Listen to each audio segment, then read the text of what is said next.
കേരള തുളസീദാസ് എന്ന് വിളിക്കുന്നത് വെണ്ണിക്കുളം ഗോപാലക്കുറുപ്പിനെയാണ്. അപ്പം തുളസീദാസ രാമായണത്തിനാണ് ആദ്യമായിട്ട് ഓടക്കുഴൽ അവാർഡ് കിട്ടുന്നത്. ആരാ ഏർപ്പെടുത്തിയത്? ജി ശങ്കരക്കുറുപ്പ്. ഓടക്കുഴൽ അവാർഡ് ഏർപ്പെടുത്തിയത് ജി ശങ്കരക്കുറുപ്പാണ്. കൊടുക്കുന്നത് ആരാ? ഗുരുവായൂരപ്പൻ ട്രസ്റ്റ്. ഇനി ഓസ്കാർ ഇന്റർനാഷണൽ ഫിലിം അവാർഡുകൾ ഈ പ്രാവശ്യത്തെ ഒന്ന് നോക്കിയേക്കാം. ഓസ്കാർ പുരസ്കാരം 2024 96ാമത്തെയാണ് കൊടുത്തത്. 96ാമത്. മികച്ച സിനിമ ഓപ്പൺഹൈമർ, മികച്ച നടൻ കിലിയൻ മർഫി ഓപ്പൺഹൈമറിന്റെ, മികച്ച നടി എമ്മ സ്റ്റോൺ പുവർ തിങ്സ്, മികച്ച സംവിധായകൻ ക്രിസ്റ്റഫർ നോളർ ഓപ്പൺഹൈമറിന്റെ തന്നെ. ഒന്ന് എഫ് എന്തായിരുന്നു? സ്വത്തവകാശവുമായി ബന്ധപ്പെട്ട സ്വാതന്ത്ര്യം. 44ാം ഭേദഗതിയിലൂടെ മൗലികാവകാശത്തിൽ നിന്ന് ഇത് എടുത്തു കളഞ്ഞു. ഇപ്പോൾ അത് 300A കിടക്കുന്നത്. നമസ്കാരം, ഞാൻ പ്രദീപ് മുഖത്തല. നല്ല കുറേ ഹോട്ട് ടോപ്പിക്സുമായിട്ട് ഇന്ന് ഞാൻ നിങ്ങളുടെ മുമ്പിലേക്ക് വന്നിരിക്കുകയാണ്. കുറച്ച് ദിവസമായി പനിയൊക്കെ ആയിരുന്നു, എന്നാലും ഒരുവിധമൊക്കെ മാറി വരുന്നുണ്ട്. നിങ്ങളുടെയൊക്കെ പ്രാർത്ഥനകളായിരിക്കും നിങ്ങൾക്ക് നല്ലൊരു മാർക്ക് കിട്ടട്ടെ എന്ന് ആശംസിക്കുന്നു. ഒത്തിരി ഓരോരുത്തരുടെയും ഈ തിരുവനന്തപുരംകാർക്കായിരിക്കും ഇപ്പോൾ ടെൻഷൻ മൊത്തം. കുഴപ്പമൊന്നുമില്ല, ദൈവം സഹായിക്കും. നിങ്ങൾ പഠിച്ചിട്ടുണ്ടെങ്കിൽ തീർച്ചയായിട്ടും അത് ഫലവത്തായിട്ട് എഴുതണേന്ന് പ്രാർത്ഥിക്കുക. പഠിച്ചതൊക്കെ വരണേന്ന് പ്രാർത്ഥിക്കുക. നമ്മൾ 90% അധ്വാനിച്ചില്ലേ, 10% ദൈവവിധി പോലിരിക്കും. അത് ചിലപ്പോൾ നിലക്ക് ഭാഗ്യം ഉണ്ടായിരിക്കും, ചിലപ്പോൾ ഭാഗ്യം ഇല്ലായിരിക്കും. ചിലവർ പറയുന്നൊക്കെ എനിക്ക് ഇതിൽ ഭാഗ്യമില്ല, ഭാഗ്യമില്ല എന്ന് പറയാറില്ലേ. അതുപോലെ നിങ്ങളോട് എനിക്ക് പറയാനുള്ളത്, നമുക്ക് അർഹതപ്പെട്ടിട്ടുണ്ടെങ്കിൽ നമ്മൾ തീർച്ചയായിട്ടും അവിടെ ആത്മവിശ്വാസത്തോടെ എഴുതിയാൽ കിട്ടുമെന്നേ. പിന്നെ ഇതല്ലെങ്കിൽ മറ്റൊന്നുണ്ടല്ലോ, നിങ്ങൾ ഈ അവസാനത്തെയാണ് എന്ന് പറഞ്ഞു പോകുന്നതാണ് ടെൻഷൻ അടിക്കേണ്ട. കുറേ നാളുകൊണ്ട് കഠിനമായി അധ്വാനിക്കുന്നവർക്ക് തീർച്ചയായിട്ടും ടെൻഷൻ വരാതെ ഫ്രീ ആയിട്ട് പോയിട്ട് വരിക. ഏത് വന്നാലും എഴുതാൻ തയ്യാറാക്കുക. സത്യത്തിൽ ഞാനും പറയാണ്, ഒരു LDCക്ക് എന്തെങ്കിലും ഒരു പുതുമ ഉണ്ടായിരിക്കും. അത് മനസ്സിൽ കണ്ടുകൊണ്ട് വേണം ഹാളിലേക്ക് കയറാൻ കേട്ടോ. LDCക്ക് എന്തെങ്കിലും ഒരു പുതുമ ചിലപ്പോൾ ഉണ്ടായിരിക്കും. സ്റ്റേറ്റ്മെന്റോ ചിലപ്പോൾ നമ്മൾ പാടുള്ള സുശോധിയോ. അപ്പോഴൊക്കെ കട്ട് ഓഫ് താഴും. നിങ്ങൾ ഒരു ടെൻഷനും അടിക്കരുത്. കഴിഞ്ഞ പ്രാവശ്യമൊക്കെ കട്ട് ഓഫ് കണ്ടോ, 53, 55, 52, 49 ഒക്കെ വന്നോളൂ. അപ്പോൾ ആ ഒരു പുതുമ ഉണ്ടായതുകൊണ്ട് എല്ലാവരിലേക്കും അത് എത്തത്തില്ല. പക്ഷെ ഇനി നിങ്ങൾ എക്സ്പീരിയൻസ് ആണ്ട ഏത് ക്വസ്റ്റ്യൻ വന്നാലും നിങ്ങൾ അത് ഏറ്റെടുക്കും എന്നുള്ള ഒരു മനസ്സോടുകൂടി ഇനി പോവാൻ ശ്രമിക്കുക കേട്ടല്ലോ. ഏത് ക്വസ്റ്റ്യൻ ചിലപ്പം ഇനി പലരും ഈ തിരുവനന്തപുരം ക്വസ്റ്റ്യൻ കണ്ടിട്ട് ഇനി ആ മോഡലായിരിക്കും എന്ന് വിചാരിച്ചായിരിക്കും അടുത്ത കൊല്ലക്കാർ പഠിക്കുന്നത്. അങ്ങനെ ഒരു ചിന്താഗതിയും പഴയ പോലെ തന്നെ പഠിച്ചേക്കണം. തിരുവനന്തപുരം മോഡലുമായിട്ട് 1-2 ചോദ്യങ്ങളുടെ ഒരേപോലെ വരും. ബാക്കി എല്ലാം LDCയുടെ മറ്റ് സിലബസുകളിൽ ഉൾക്കൊള്ളിച്ചുകൊണ്ടായിരിക്കും. അതുകൊണ്ട് അതുമായി ബന്ധപ്പെട്ട് ഇന്ന ഭാഗം ഞാൻ പഠിക്കുകയാണ് എന്ന രീതിയിൽ നോക്കണ്ട. നിങ്ങൾ ഏറ്റവും കൂടുതൽ ശ്രദ്ധിക്കേണ്ടത് ഭരണഘടന, കേരള ഭരണ പരിഷ്കാരം, സുപ്രധാന നിയമം, എക്കണോമിക്സ്, ഇതിലൊക്കെ ഇച്ചിരിയും കൂടെ ഒന്ന് റിവിഷൻ നടത്തി കറണ്ട് അഫേഴ്സും കൂടുതൽ കൊടുക്കുക. ജില്ലാ ബേസ് വെച്ച് കറണ്ട് അഫേഴ്സ് നല്ലോണം പഠിക്കണം. അതുപോലെ അവാർഡുകൾ, കായിക അവാർഡുകൾ, ഇതൊക്കെ എപ്പോഴും ഞാൻ പറയാറില്ലേ, അതൊക്കെ കൂടുതലൊക്കെ. ഇനി നമ്മൾ ചിന്തിക്കേണ്ട ആത്മവിശ്വാസത്തോടെ മുന്നോട്ട് പോകട്ടെ. ദൈവം തരുന്നെങ്കിൽ തരുമെന്നേ. ഇഷ്ടംപോലെ പരീക്ഷകൾ വരുന്നുണ്ടല്ലോ, ലാബ് അസിസ്റ്റന്റും OA ഒക്കെ പരീക്ഷകൾ വരും. അതുകൊണ്ട് നിങ്ങൾ ചിലപ്പോൾ ഈ പഠിക്കുന്നത് വേറൊരു പരീക്ഷയ്ക്കും പ്രയോജനപ്പെടും. ഈ പരീക്ഷയ്ക്ക് തന്നെ പ്രയോജനപ്പെടട്ടെ, നല്ല മാർക്ക് സ്കോർ ചെയ്യാൻ കഴിയട്ടെ എന്ന് പ്രാർത്ഥിക്കുക. പിന്നെ പരീക്ഷ കഴിയുമ്പോൾ പലരും പല അഭിപ്രായം പറയും. ക്വസ്റ്റ്യൻ ടഫായിരുന്നു, ക്വസ്റ്റ്യൻ ഭയങ്കര എളുപ്പമായിരുന്നു, എല്ലാവർക്കും നല്ല മാർക്ക്. അതൊക്കെ ചുമ്മാതെ പറയുന്ന. നിങ്ങൾ അത് നോക്കരുത്. പരീക്ഷ കഴിഞ്ഞ് ഫ്രീ ആയിട്ട് ഇറങ്ങി വരിക. പിന്നെ സ്വസ്ഥമായിട്ട് ആൻസർ കീ വരുമ്പോൾ നോക്കി നിങ്ങളുടെ മാർക്ക് വെക്കുക. അതുപോലെ ഫൈനൽ ആൻസർ കീ വരുമ്പോൾ മാർക്ക് നോക്കി സ്വസ്ഥമായിട്ട് വെക്കുക. അല്ലാതെ പലരും അത് പറഞ്ഞു, ഇങ്ങനെ പറഞ്ഞു, അങ്ങനെ പറഞ്ഞു, ഞാൻ ഇത്രയും പഠിച്ചത് എന്തിന്, എന്തായാലും ഇനി എന്തുമായിരുന്നു, എന്തൊക്കെയായിരുന്നു, ഇത്രയൊക്കെ ഭയങ്കര ബഹളമായിരുന്നല്ലോ, ഭയങ്കരമായിട്ട് പഠിക്കണോ, അത് പഠിക്കണോ, ഇത് പഠിക്കണോ, ഇതൊന്നും വന്നില്ലല്ലോ എന്നൊക്കെ പറയും. നമ്മൾ വിചാരിക്കും ചിലപ്പോൾ ഈ പഠിക്കുന്നതൊന്നും ചിലപ്പോൾ ഇതിൻ്റെ ഒരു 10% വരുന്നത്. പക്ഷേ നമ്മൾ ശ്രമിച്ചില്ല എന്നുണ്ടല്ലോ. ഇപ്പൊ ഞാൻ ക്വസ്റ്റ്യൻ ഇടുന്നത് PSC ക്വസ്റ്റ്യൻ ഇട്ട് കണ്ടിട്ടല്ലല്ലോ. എൻ്റെ മനസ്സിൽ ഏറ്റവും പ്രധാനപ്പെട്ട നിങ്ങൾക്ക് ഒരു ടച്ച് ചെയ്ത് തരണം. അത് മാത്രമേ ഞാൻ തന്നുള്ളൂ. അത് അല്ലാതെ ഇതിലിപ്പോൾ 70 GK ഉള്ള 70 ചോദ്യവും ഞാൻ പറയുന്നില്ല. ചിലപ്പോൾ ഒരു 10 ചോദ്യം അല്ലെങ്കിൽ 20 ചോദ്യം അതൊക്കെ ആയിരിക്കും. ബാക്കി നിങ്ങൾ പഠിക്കുന്ന പോലെ ഇരിക്കും. നിങ്ങൾ കറക്റ്റ് ഓർഡറിൽ പഠിക്കാൻ ശ്രമിക്കുക. ഇന്ന് ഞാൻ കുറച്ചധികം ഞാൻ കൊണ്ടുവന്നിട്ടുണ്ട്. ഇനി ദിവസങ്ങളില്ലല്ലോ, അന്നേരം ഇനി കൂടുതൽ പോകേണ്ട. തിരുവനന്തപുരംകാരൻ എന്നെ ചീത്ത വിളിക്കും, സാറ് എന്താ പരീക്ഷയുടെ തലേന്ന് വരെ ഹോട്ട് ടോപ്പിക്സ് തരികയാണോ എന്ന് വിചാരിച്ചല്ല. നമ്മൾ എൻ്റെ മനസ്സിലെ ആഗ്രഹം ഇപ്പോഴല്ലേ ഇറങ്ങി തിരിച്ചത്. അപ്പോൾ നിങ്ങൾക്ക് അത് തരട്ടെ എന്ന് വിചാരിച്ചാണ് റിവിഷൻ കൊണ്ടുവന്നത്. ഓക്കെ, നമുക്കൊന്ന് പോയിട്ട് വരാം. നമുക്കന്നേരം LDC ഇന്ന് കുറേ നല്ല ഇതുണ്ട്. അതിനിടയ്ക്കൂടെ ഞാൻ പറഞ്ഞു പോയാൽ മതിയല്ലോ, അതല്ലെങ്കിൽ അവസാനം പറയാം. കാരണം ഇന്ന് 20 ടോപ്പിക്ക് നിങ്ങൾക്ക് കൊണ്ടുവന്നിട്ടുണ്ട്. അപ്പോൾ ഒത്തിരി സമയം എടുക്കുമെന്ന് എനിക്ക് തോന്നുന്നു. ആ 20 ടോപ്പിക്കിനിടയിൽ ഞാൻ റിവിഷനും കൂടെ കൊണ്ടുവരാം. അപ്പോൾ നിങ്ങൾക്ക് അതങ്ങ് സെറ്റായി മാറും. ഇന്ന് കൊണ്ടുവന്ന 20 ടോപ്പിക്ക് എന്തൊക്കെയാണെന്ന് നോക്കേ. മലയാള സാഹിത്യ അവാർഡുകൾ, ഈ പ്രാവശ്യത്തെ സാഹിത്യ അവാർഡുകളെല്ലാം കൊണ്ടുവന്നിട്ടുണ്ട്. കേരളത്തിലെ പ്രക്ഷോഭങ്ങൾ, വർഷങ്ങൾ റിവിഷൻ കൊണ്ടുവന്നു.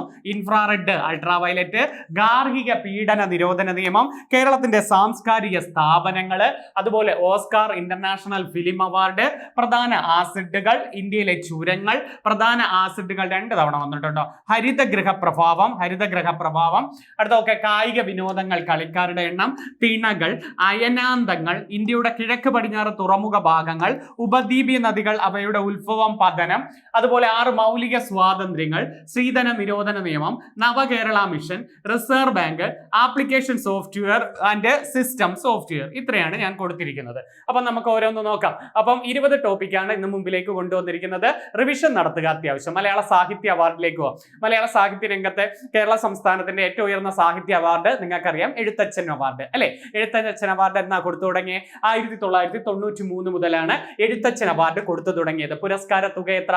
5 ലക്ഷം രൂപ. അപ്പൊ കേരള സർക്കാരിന്റെ ഏറ്റവും ഉയർന്ന സാഹിത്യ പുരസ്കാരമാണ് എഴുത്തച്ഛൻ അവാർഡ്. കൊടുത്തു തുടങ്ങിയ വർഷം 93-ൽ 5 ലക്ഷം രൂപയാണ്. ആദ്യം ലഭിച്ചത് ആർക്കാണ്? ശൂരനാട് കുഞ്ഞൻപിള്ള. എഴുത്തച്ഛൻ പുരസ്കാരം ആദ്യം ലഭിച്ചത് ശൂരനാട് കുഞ്ഞൻപിള്ള. 2023-ൽ എസ് കെ വസന്തനും, 22-ൽ സേതു അഥവാ എ സേതുമാധവനും, 21-ൽ പി വത്സലയ്ക്കുമായിരുന്നു. 21-ൽ ആർക്കായിരുന്നു? പി വത്സല. അപ്പൊ 23-ൽ എസ് കെ വസന്തൻ, 22-ൽ സേതു, 21-ൽ പി വത്സല. ചിലപ്പോൾ 20 എടുത്തു വെച്ച് ചോദിക്കാം. അങ്ങനെയും ചോദിക്കാം. ഒന്ന് വായിച്ചു വിട്ടേക്കണേ പഴയതൊക്കെ ഉണ്ടെങ്കിൽ. അപ്പം എഴുത്തച്ഛൻ പുരസ്കാരം. അപ്പൊ S K Vasanthan, Sethu, P Valsala. P വത്സലയുടെയൊക്കെ നെല്ല് പരീക്ഷയ്ക്ക് നമ്മൾ പഠിച്ചതല്ലേ, നെല്ല് പ്രശസ്ത നോവല് നെല്ല്. അതുപോലെ അവരുടെ ആത്മകഥ നമ്മൾ പഠിച്ചിട്ടില്ലേ? ഏതായിരുന്നു ആത്മകഥ? കിളിക്കാലം ഒക്കെ നമ്മൾ പഠിച്ചിട്ടില്ലേ പി വത്സലയുടെ? അതൊക്കെ ഒന്ന് ഓർത്തു വെച്ചിരിക്കണേ. അടുത്ത ചോദ്യത്തിലേക്ക് പോകാം. സംസ്ഥാന സർക്കാരിന്റെ ഏറ്റവും ഉയർന്ന സാഹിത്യ പുരസ്കാരമായിരുന്നു ഏതാ? എഴുത്തച്ഛൻ അവാർഡ്. അടുത്ത നോക്കാം. ഡോക്ടർ എസ് കെ വസന്തന്റെ പ്രധാന കൃതികൾ. കേരള സംസ്കാര ചരിത്ര നിഘണ്ടു. അദ്ദേഹത്തിന് കേരള സാഹിത്യ അക്കാദമി അവാർഡ് കിട്ടിയതാ. അതുകൊണ്ട് ചിലപ്പം കയറി ചോദിച്ചാലോ, കേരള സംസ്കാര ചരിത്ര നിഘണ്ടു അദ്ദേഹത്തിന് കേരള സാഹിത്യ അക്കാദമി അവാർഡ് കിട്ടി. ആർക്കാ? എഴുത്തച്ഛൻ പുരസ്കാരം ഈ വർഷം ലഭിച്ചാക്ക്. പിന്നെ കേരള സാഹിത്യ അക്കാദമി അവാർഡ് എന്റെ ഗ്രാമം എന്റെ ജനത, അരക്കില്ലം അദ്ദേഹത്തിന്റെ പ്രശസ്ത കൃതിയാണ്. അതുപോലെ കൂടിയല്ല ജനിക്കുന്ന നേരത്തും, നമ്മൾ നടന്ന വഴികൾ. 2-3 കൃതികൾ എന്ന് ഓർത്ത് വെച്ചേര്. ചിലപ്പോൾ അവരൊക്കെ അല്ലാത്തത് ഏത്, കൃതികളല്ലാത്തത് ഏത് എന്ന് ചോദിച്ചാലോ. അടുത്ത അവാർഡ് വയലാർ അവാർഡ്. ഇതൊക്കെ എളുപ്പമായതുകൊണ്ട് ഞാനങ്ങ് പോകുന്നതെന്നേ. വയലാർ അവാർഡിനെ കുറിച്ച് പറയാൻ നിന്നാൽ നമ്മൾ ഏറ്റവും കൂടുതൽ ശ്രദ്ധിക്കേണ്ടത് ഏതാണ്? 2023-ൽ കിട്ടിയത് ശ്രീകുമാരൻ തമ്പിയുടെ വയലാർ അവാർഡ്. 2023-ൽ ശ്രീകുമാരൻ തമ്പി, ജീവിതം ഒരു പെൻഡുലം, 47ാമത് വയലാർ അവാർഡാണ്. 22-ൽ കിട്ടിയത് എസ് ഹരീഷിന്റെ മീശ. 23-ല് ശ്രീകുമാരൻ തമ്പിയുടെ ഏതായിരുന്നു? ജീവിതം ഒരു പെൻഡുലം. നമ്മൾ പഠിച്ചിട്ടുണ്ട്. അദ്ദേഹത്തിന്റെ ആത്മകഥ തന്നെ അതല്ലേ? ജീവിതം ഒരു പെൻഡുലമാണ് അദ്ദേഹത്തിന്റെ ആത്മകഥ തന്നെ. 22-ൽ എസ് ഹരീഷിന്റെ മീശ. 21-ൽ ബെന്യാമന്റെ ഏതാ? മാൻതളിരിലെ 20 കമ്മ്യൂണിസ്റ്റ് വർഷങ്ങൾ. ബെന്യാമന് വയലാർ അവാർഡ് നേടിക്കൊടുത്ത കൃതി ഏതാ? മാൻതളിരിലെ 20 കമ്മ്യൂണിസ്റ്റ് വർഷങ്ങൾ. എനിക്ക് തോന്നുന്നത് ഇതൊരു ടോപ്പിക്ക് ഞാൻ തന്നിട്ടുണ്ട്. വയലാർ അവാർഡ് നേടിയ കൃതികൾ ഏതൊക്കെയെന്ന് പറഞ്ഞപ്പോൾ ഇതൊക്കെ തന്നിട്ടില്ലേ ഞാൻ? ആണ്. അപ്പം ബെന്യാമന്റെ മാൻതളിരിലെ 20 കമ്മ്യൂണിസ്റ്റ് വർഷങ്ങൾക്കാണ് വയലാർ അവാർഡ്. ആദ്യം കൊടുത്തു തുടങ്ങിയ വർഷം നോക്കാം. 77-ലെ വയലാർ അവാർഡ് വരുന്നു. എന്നായിരുന്നു വയലാർ അവാർഡ്? 77-ല്. ആദ്യം കിട്ടുന്നത് ലളിതാംബിക അന്തർജനത്തിന്റെ അഗ്നിസാക്ഷി എന്ന് പറയുന്ന കൃതിക്കാണ്. ലളിതാംബിക അന്തർജനത്തിന്. അപ്പൊ വയലാർ അവാർഡ് ആദ്യമായി ലഭിക്കുന്നത് ആർക്കാ? ലളിതാംബിക അന്തർജനത്തിന്. ഏത് കൃതി? അഗ്നിസാക്ഷി. ഏത് വർഷം? 77. അപ്പൊ എഴുത്തച്ഛൻ അവാർഡ് 93-ല്, വയലാർ അവാർഡ് 77-ല്. പുരസ്കാര തുക 1 ലക്ഷം രൂപയാണ്. ഒക്ടോബർ 27-ന് വയലാറിന്റെ ചരമദിനത്തിലാണ് ഇത് കൊടുക്കുന്നത്. കിട്ടുമല്ലോ. അപ്പൊ 2 എണ്ണം പഠിച്ചു. ഏതൊക്കെയാ? എഴുത്തച്ഛൻ അവാർഡ് എന്നാണ്? എഴുത്തച്ഛൻ അവാർഡ് 93 ശൂരനാര കുഞ്ഞൻപിള്ള. വയലാർ അവാർഡ് എന്ന 77-ൽ ലളിതാംബിക അന്തർജനം. അടുത്ത ശ്രീകുമാരൻ തമ്പിയുടെ പ്രധാനപ്പെട്ട കൃതികൾ കണ്ടോ? കാക്ക തമ്പുരാട്ടി, കുട്ടനാട്, ഇതൊക്കെ അദ്ദേഹത്തിന്റെ പ്രശസ്ത കൃതികളാണ്. അടുത്ത ക്വസ്റ്റ്യൻ നോക്കാം. ഓടക്കുഴൽ അവാർഡ്. നമുക്കറിയാം ഓടക്കുഴൽ അവാർഡ് ആദ്യം ലഭിച്ചത് വെണ്ണിക്കുളം ഗോപാലക്കുറുപ്പിന്റെ തുളസീദാസ രാമായണത്തിനാണ്. അതുകൊണ്ട് അദ്ദേഹത്തെ എന്ത് വിളിക്കുന്നുണ്ട്? കേരള തുളസീദാസ് എന്ന് വിളിക്കുന്നത് വെണ്ണിക്കുളം ഗോപാലക്കുറുപ്പിനെയല്ലേ? കേരള തുളസീദാസ് എന്ന് വിളിക്കുന്നത് വെണ്ണിക്കുളം ഗോപാലക്കുറുപ്പിനെയാണ്. അപ്പം തുളസീദാസ രാമായണത്തിനാണ് ആദ്യമായിട്ട് ഓടക്കുഴൽ അവാർഡ് കിട്ടുന്നത്. ആരാ ഏർപ്പെടുത്തിയത്? ജി ശങ്കരക്കുറുപ്പ്. ഓടക്കുഴൽ അവാർഡ് ഏർപ്പെടുത്തിയത് ജി ശങ്കരക്കുറുപ്പാണ്. കൊടുക്കുന്നത് ആരാ? ഗുരുവായൂരപ്പൻ ട്രസ്റ്റ്. അപ്പൊ ഗുരുവായൂരപ്പൻ ട്രസ്റ്റ് ആണ് കൊടുക്കുന്നത്. ഗുരുവായൂരപ്പൻ ട്രസ്റ്റിന്റെ ആസ്ഥാനം എവിടെയെന്ന് വെച്ചാൽ കൊച്ചിയിലാണ് കേട്ടോ. ഗുരുവായൂരപ്പൻ ട്രസ്റ്റിന്റെ ആസ്ഥാനം എവിടെയാണ്? കൊച്ചിയിലാണ്. എന്ന 1968-ൽ ഏർപ്പെടുത്തി 69-ൽ കൊടുത്തു തുടങ്ങി. 2023-ല് PN ഗോപി കൃഷ്ണനാണ്. PN ഗോപി കൃഷ്ണൻ കവിത മാംസഭോജിയാണ് എന്ന്. അപ്പൊ ഓടക്കുഴൽ അവാർഡ് കഴിഞ്ഞ വർഷം കിട്ടിയത് ആർക്കാണ്? 2023-ൽ PN ഗോപി കൃഷ്ണൻ കവിത മാംസഭോജിയാണ് കൃതി. അടുത്ത 22-ൽ അംബികാസുധൻ മങ്ങാടിന്റെ പ്രാണവായു എന്ന കൃതിക്ക് കിട്ടി. അംബികാസുധൻ മങ്ങാടിന്റെ പ്രാണവായു.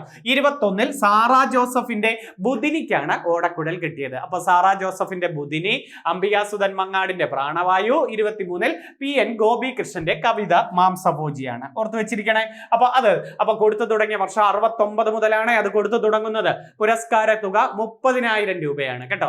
ഗുരുവായൂരപ്പൻ ട്രസ്റ്റ് ആണ് നൽകുന്നത്. ഏർപ്പെടുത്തിയത് G ശങ്കരക്കുറുപ്പാണ്. ചരമദിനമായ ഫെബ്രുവരി 2-നാണ് ഇത് നൽകുന്നത്. കിട്ടുമല്ലോ? നല്ലൊരു ക്വസ്റ്റ്യൻ. ഫെബ്രുവരി 2 നമ്മൾ തണ്ണീർത്തട ദിനം പഠിച്ചിട്ടില്ലേ? തണ്ണീർത്തട ദിനം എന്നു വെച്ചാൽ ഫെബ്രുവരി 2 നമ്മൾ പഠിച്ചിട്ടുള്ളത്. ഓക്കെ, അടുത്തത് പത്മപ്രഭ പുരസ്കാരം ഒന്ന് പഠിച്ചേര്. 24-ൽ റഫീഖ് അഹമ്മദും 23-ൽ സുഭാഷ് ചന്ദ്രനും അല്ലെ. 24-ൽ റഫീഖ് അഹമ്മദ്, 23-ൽ സുഭാഷ് ചന്ദ്രൻ. സുഭാഷ് ചന്ദ്രബോസിന്റെ ചന്ദ്രന്റെ സമുദ്രശില എന്ന് പറയുന്ന ഒരു പ്രശസ്ത കൃതികൾ കുറെ അവാർഡുകൾ കിട്ടിയതാ കേട്ടോ. വള്ളത്തോൾ അവാർഡ് ഇപ്പൊ അധികം കൊടുക്കുന്നില്ല. 2019-ൽ പോൾ സക്കറിയയ്ക്ക് കൊടുത്തു നിർത്തിയതാ.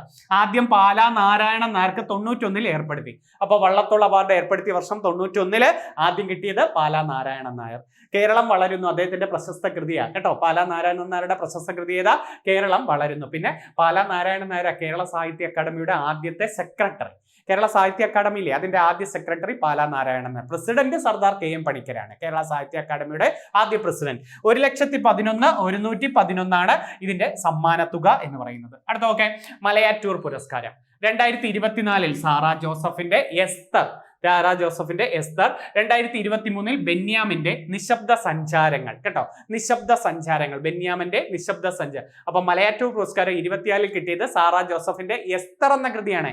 ബുധിനിക്കല്ല, ബുധിനിക്ക് നേരത്തെ നമ്മൾ പഠിച്ചായിരുന്നു അല്ലെ, ഓടക്കുഴൽ അവാർഡുമായി ബന്ധപ്പെട്ട്. ഇത് 24-ൽ സാറാ ജോസഫിന്റെ എസ്തർ. യുവ സാഹിത്യ എഴുത്തുകാർക്ക് 2024-ൽ മലയാറ്റൂർ പുരസ്കാരം രജനി സുരേഷിന്റെ വള്ളുവനാടൻ വിഷുക്കുടുക്ക എന്ന് പറയുന്ന കൃതിക്കാണ് യുവ സാഹിത്യ പുരസ്കാരത്തിൽ കിട്ടിയിരിക്കുന്നത്. കടമനിട്ട പുരസ്കാരം നോക്കിയാൽ 24-ൽ റഫീഖ് അഹമ്മദ്, 23-ൽ പ്രഭാവർമ്മ. മാതൃഭൂമി സാഹിത്യ പുരസ്കാരം 23-ൽ പോൾ സക്കറിയ, 22-ൽ സേതു. വായിച്ചു വിട്ടേക്കണേ ഇതൊക്കെ. Very very important. ഹരിവരാസന പുരസ്കാരം ചോദിക്കാൻ സാധ്യതയുള്ള ഒരു ക്വസ്റ്റ്യൻ. 24-ൽ PK വീരമണിദാസനും 23-ൽ Sreekumaran Thampi. Very very important. Harivarasana പുരസ്കാരം 24-ൽ കിട്ടിയത് PK വീരമണിദാസൻ, 23-ൽ ശ്രീകുമാരൻ തമ്പി. കിട്ടുമല്ലോ. അടുത്ത ബഷീർ പുരസ്കാരം 2023-ൽ ഈ സന്തോഷ് കുമാറിന്റെ നാരകങ്ങളുടെ ഉപമ എന്ന് പറയുന്നത്. ഈ സന്തോഷ് കുമാറിന്റെ നാരകങ്ങളുടെ ഉപമ. 22-ൽ M മുകുന്ദന്റെ നൃത്തം ചെയ്യുന്ന കുടകൾ എന്ന് പറയുന്ന കൃതിക്ക് ബഷീർ പുരസ്കാരം 23-ലും 22-ലും. അതൊക്കെ ഒന്ന് എഴുതിയെടുത്ത് പഠിച്ചിട്ടേ പോകും. തകഴി സാഹിത്യ പുരസ്കാരം 23-ൽ MK സാനു.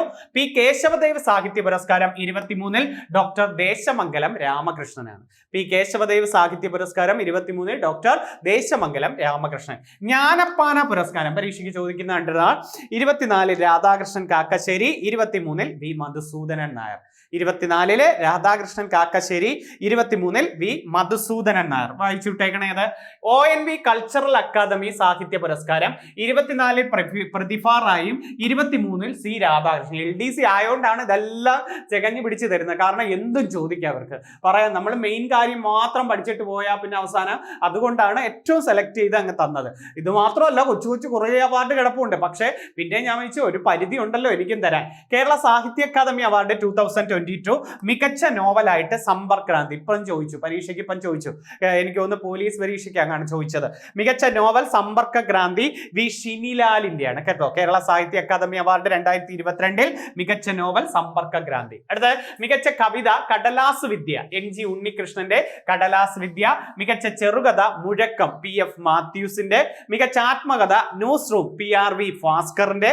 മികച്ച ബാലസാഹിത്യം ചക്കരമാമ്പഴം ഡോക്ടർ K ശ്രീകുമാർ. നല്ല പോയിന്റ് ആണ്. കേരള സാഹിത്യ അക്കാദമി അവാർഡ് മികച്ച കവിത കടലാസ് വിദ്യ, മികച്ച ചെറുകഥ മുഴക്കം, മികച്ച ആത്മകഥ ന്യൂസ് റൂം, മികച്ച ബാലസാഹിത്യം ചക്കരമാമ്പഴമായിരുന്നു. അടുത്ത നോക്കേ, കേരളത്തിലെ പ്രക്ഷോഭങ്ങളിലേക്ക് പോകാം. ഒരുവിധം അറിയാം, ഒന്ന് റിവിഷൻ നടത്തി നോക്കട്ടെ. കേരളത്തിലെ പ്രക്ഷോഭങ്ങൾ എളുപ്പമുള്ള ഒരു പോർഷനാണ്. രണ്ടാമത്തെ പോർഷൻ അഞ്ചുതെങ്ങ് കലാപം. എന്നാണ് അഞ്ചുതെങ്ങ് കലാപം? 1697. കേരളത്തിലെ ആദ്യത്തെ പ്രധാന കലാപം അഞ്ചുതെങ്ങ് കലാപം അല്ലെ. 1697-ലാണ് അഞ്ചുതെങ്ങ്. ഉമയമ്മ റാന്നി അല്ലേ, ഉമയമ്മ. അഞ്ചുതെങ്ങ് തെങ്ങ് വേറൊരെണ്ണം പഠിച്ചിട്ടുണ്ടല്ലോ, 5 തെങ്ങ്. സ്വദേശാഭിമാനി പത്രത്തിന്റെ ആസ്ഥാനം എവിടെ? 5 തെങ്ങ്. അപ്പൊ 5 തെങ്ങ് കലാപം 1697. തുടർന്ന് ആറ്റിങ്ങൽ കലാപം എന്താ? ബ്രിട്ടീഷുകാർക്കെതിരെയുള്ള ആദ്യത്തെ ശക്തമായ പോരാട്ടം ആറ്റിങ്ങൽ കലാപം 1721 ഏപ്രിൽ 15. ആറ്റിങ്ങൽ കലാപം അവസാനിപ്പിച്ച ഉടമ്പടി ഏതാ? ഉടമ്പടി വേണാട് ഉടമ്പടി 1723. അപ്പൊ 3 എണ്ണമായ 5 തെങ്ങ് കലാപം 1697, ആറ്റിങ്ങൽ കലാപം 1721, അതിനെ തുടർന്നുണ്ടായ വേണാട് ഉടമ്പടി 1723. ആരാടെ ഒപ്പുവെച്ച വേണാട് ഉടമ്പടിയിൽ? മാർത്താണ്ഡവർമ്മയും അലക്സാണ്ടർ ഫോമും, അല്ലെ?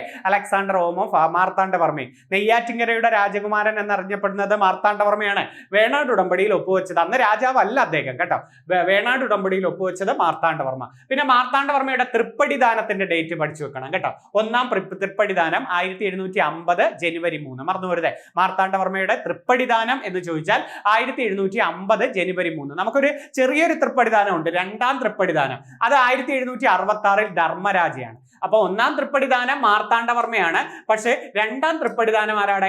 ധർമ്മരാജയാണ്. മാമാങ്കം അവസാനിച്ചതെന്ന? മാമാങ്കം AD 829 മാമാങ്കം തുടങ്ങുന്നത്. 1755 മാമാങ്കം അവസാനിച്ചു. അപ്പൊ മാമാങ്കം തുടങ്ങുന്നതെന്ന AD 829, മാമാങ്കം അവസാനിച്ചതെന്ന 1755. ഇത്രയും കിട്ടുമല്ലോ. അപ്പൊ 5 തെങ്ങ് കലാപം 1697, ആറ്റിങ്ങൽ കലാപം 1700. എന്റെ കൂടെ പറഞ്ഞു വരാൻ ശ്രമിക്കേ. 5 തെങ്ങ് 1697, ആറ്റിങ്ങൽ 1721, അതിനെ തുടർന്നുണ്ട വേണാട് ഉടമ്പടി 1723. അത് കഴിഞ്ഞ് നമ്മൾ പഠിച്ചത് 1750 തൃപ്പടിദാനം. പിന്നെ മാമാങ്കം അവസാനിച്ച ഡേറ്റ് 1755, രണ്ടാം തൃപ്പടിദാനം 1766. ഒന്നാം പഴശ്ശി വിപ്ലവവും രണ്ടാം പഴശ്ശി വിപ്ലവം അറിയാലോ. 1793-97 ഒന്നാം പഴശ്ശി വിപ്ലവം, 1800-805 രണ്ടാം പഴശ്ശി വിപ്ലവ കാലഘട്ടം. ഒന്നെന്നായിരുന്നു 793-97, 2 1800-805 ആണ്. പഴശ്ശിരാജ നായർ പട്ടാള ലഹള അതിനകത്ത് ഒരു ചെറുത് ഒരെണ്ണം ഉണ്ട്.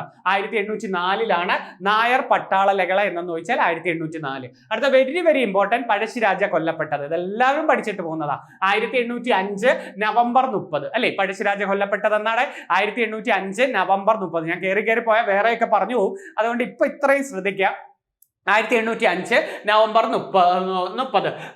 കുണ്ടറ വിളംബരം 1809 ജനുവരി 11. കുറിച്യർ ലഹള 1812. ഇനി ഒന്നാം ചാനാർ ലഹള എന്ന് പറഞ്ഞ ഒരു ചെറിയ ചാനാർ ലഹളയുണ്ട്, 1822. മെയിൻ ചാനാർ ലഹള 1859 അല്ലെ? പണ്ടാരപ്പാട്ട വിളംബരം, അതായത് തിരുവിതാംകൂറിന്റെ മാഗ്ന കാർട്ട എന്നറിയപ്പെടുന്നത് ആയില്യം തിരുനാളാണ് കൊണ്ടുവരുന്നത്. പണ്ടാരപ്പാട്ട വിളംബരം, പാട്ട വിളംബരം എന്നൊക്കെ വിളിക്കാം, 1865. പിന്നെ 1869 കേരള സെക്രട്ടേറിയറ്റ് മന്ദിരം വരുന്നത് 1869. അത്രയും. മലയാളി മെമ്മോറിയൽ 1891 ജനുവരി 1. ഇതുവരെ പറഞ്ഞ ഞാൻ ഒന്നും കൂടെ പറയട്ടെ. 5 തെങ്ങ് കലാപം 1697, ആറ്റിങ്ങൽ കലാപം 1721, അതിനെ തുടർന്നുണ്ടായ വേണാട് ഉടമ്പടി 1723. പിന്നെ നമ്മൾ തൃപ്പടിദാനം 1750. അതിനിടയ്ക്ക് ഒരു കുളച്ചൽ യുദ്ധം പറയാൻ പറ്റുമോ അല്ലേ? ശരിയായിരുന്നല്ലോ, കുളച്ചൽ യുദ്ധം പറയാൻ പറ്റുമോ അല്ലേ? അത് കൊണ്ടുവന്നില്ലല്ലോ. ഇവിടെ ഒരു കുളച്ചൽ യുദ്ധവും കൂടെ ഓർത്തു വെക്കണം കേട്ടോ. കുളച്ചൽ യുദ്ധം എന്നാണ് 1741. കുളച്ചൽ യുദ്ധം 1741. ഓക്കെ. അപ്പൊ തൃപ്പടിദാനം 1750, ഒന്നാം തൃപ്പടിദാനം 1750. പിന്നെ നമ്മൾ പഠിച്ചത് മാമാങ്കം അവസാനിച്ചത് 1755. പിന്നെ രണ്ടാം തൃപ്പടിദാനം 1766. പിന്നെ ഒന്നാം പഴശ്ശി വിപ്ലവം 1793-97, രണ്ടാം പഴശ്ശി വിപ്ലവം 1800-805. പിന്നെ പഴശ്ശി കൊല്ലപ്പെട്ടത് 1805 നവംബർ 30. കുണ്ടറ വിളംബരം 1809 ജനുവരി 11. കുറിച്യർ ലഹള 1812. ഒന്നാം ചാനാർ ലഹള 1822. മെയിൻ ചാനാർ ലഹള 1859. പിന്നെ പണ്ടാരപ്പാട്ട വിളംബരം 1865. ഒന്നാം മലയാളി മെമ്മോറിയൽ അല്ലെങ്കിൽ മലയാളി മെമ്മോറിയൽ 1891 ജനുവരി 1. ഡേറ്റ് മറന്നു വരുത്, ഡേറ്റും കൂടെ പഠിച്ചേര്. വില്ലുവണ്ടി യാത്ര, അയ്യങ്കാളിയുടെ വില്ലുവണ്ടി യാത്ര ഏത് വർഷോടെ? 1893 അയ്യങ്കാളിയുടെ വില്ലുവണ്ടി യാത്ര. മുല്ലപ്പെരിയാർ അണക്കെട്ട് 1895. മുല്ലപ്പെരിയാർ അണക്കെട്ട് ഏത് വർഷോടെ? 1895. അപ്പൊ 93 വില്ലുവണ്ടി യാത്ര, 1895 മുല്ലപ്പെരിയാർ അണക്കെട്ട്. ഈഴവ മെമ്മോറിയൽ 1896 സെപ്റ്റംബർ 3 കണ്ടോ. മറ്റേത് 1891 ജനുവരി 1 മലയാളി മെമ്മോറിയൽ ആണെങ്കിൽ 1896 സെപ്റ്റംബർ 3 ഈഴവ മെമ്മോറിയൽ. ഡോക്ടർ പൽപ്പുവല്ലി നേതൃത്വം കൊടുത്തത്. പിന്നെ രണ്ടാം ഈഴവ മെമ്മോറിയൽ 1800 അല്ലെ? അതായത് കട്സൺ പ്രഭുവിന് കൊടുക്കുന്നത് 1800 അല്ല 1900 അല്ലെ? അപ്പം പുലയലകള ഈ അഥവാ ഊരട്ടമ്പലം ലഹള അഥവാ 90-ാം ആണ്ട് ലഹള എന്ന 1915. അതേപോലെ കൊല്ലം ജില്ലയിൽ നടന്ന പെരിനാട് ലഹള അഥവാ കല്ലുമാല സമരമേത അതും അയ്യങ്കാളിയുടെ 1915.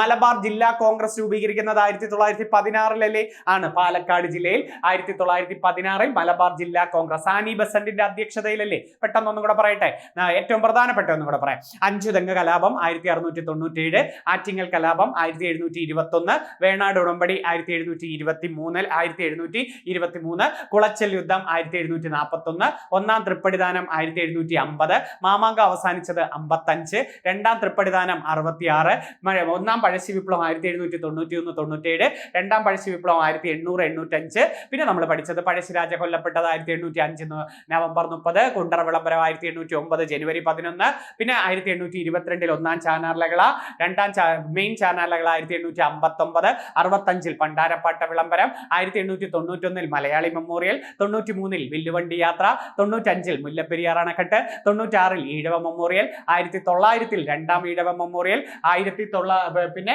പൂലെ ലഹള 1915, പെരിനാട് ലഹളയും 1915, മലബാർ ജില്ലാ കോൺഗ്രസ് 1916. തളി ക്ഷേത്ര സമരം കണ്ടോ, കോഴിക്കോട് തളി ക്ഷേത്ര സമരം 1917 മലബാർ കലാപവും വാഗൺ ട്രാജഡിയും 1921.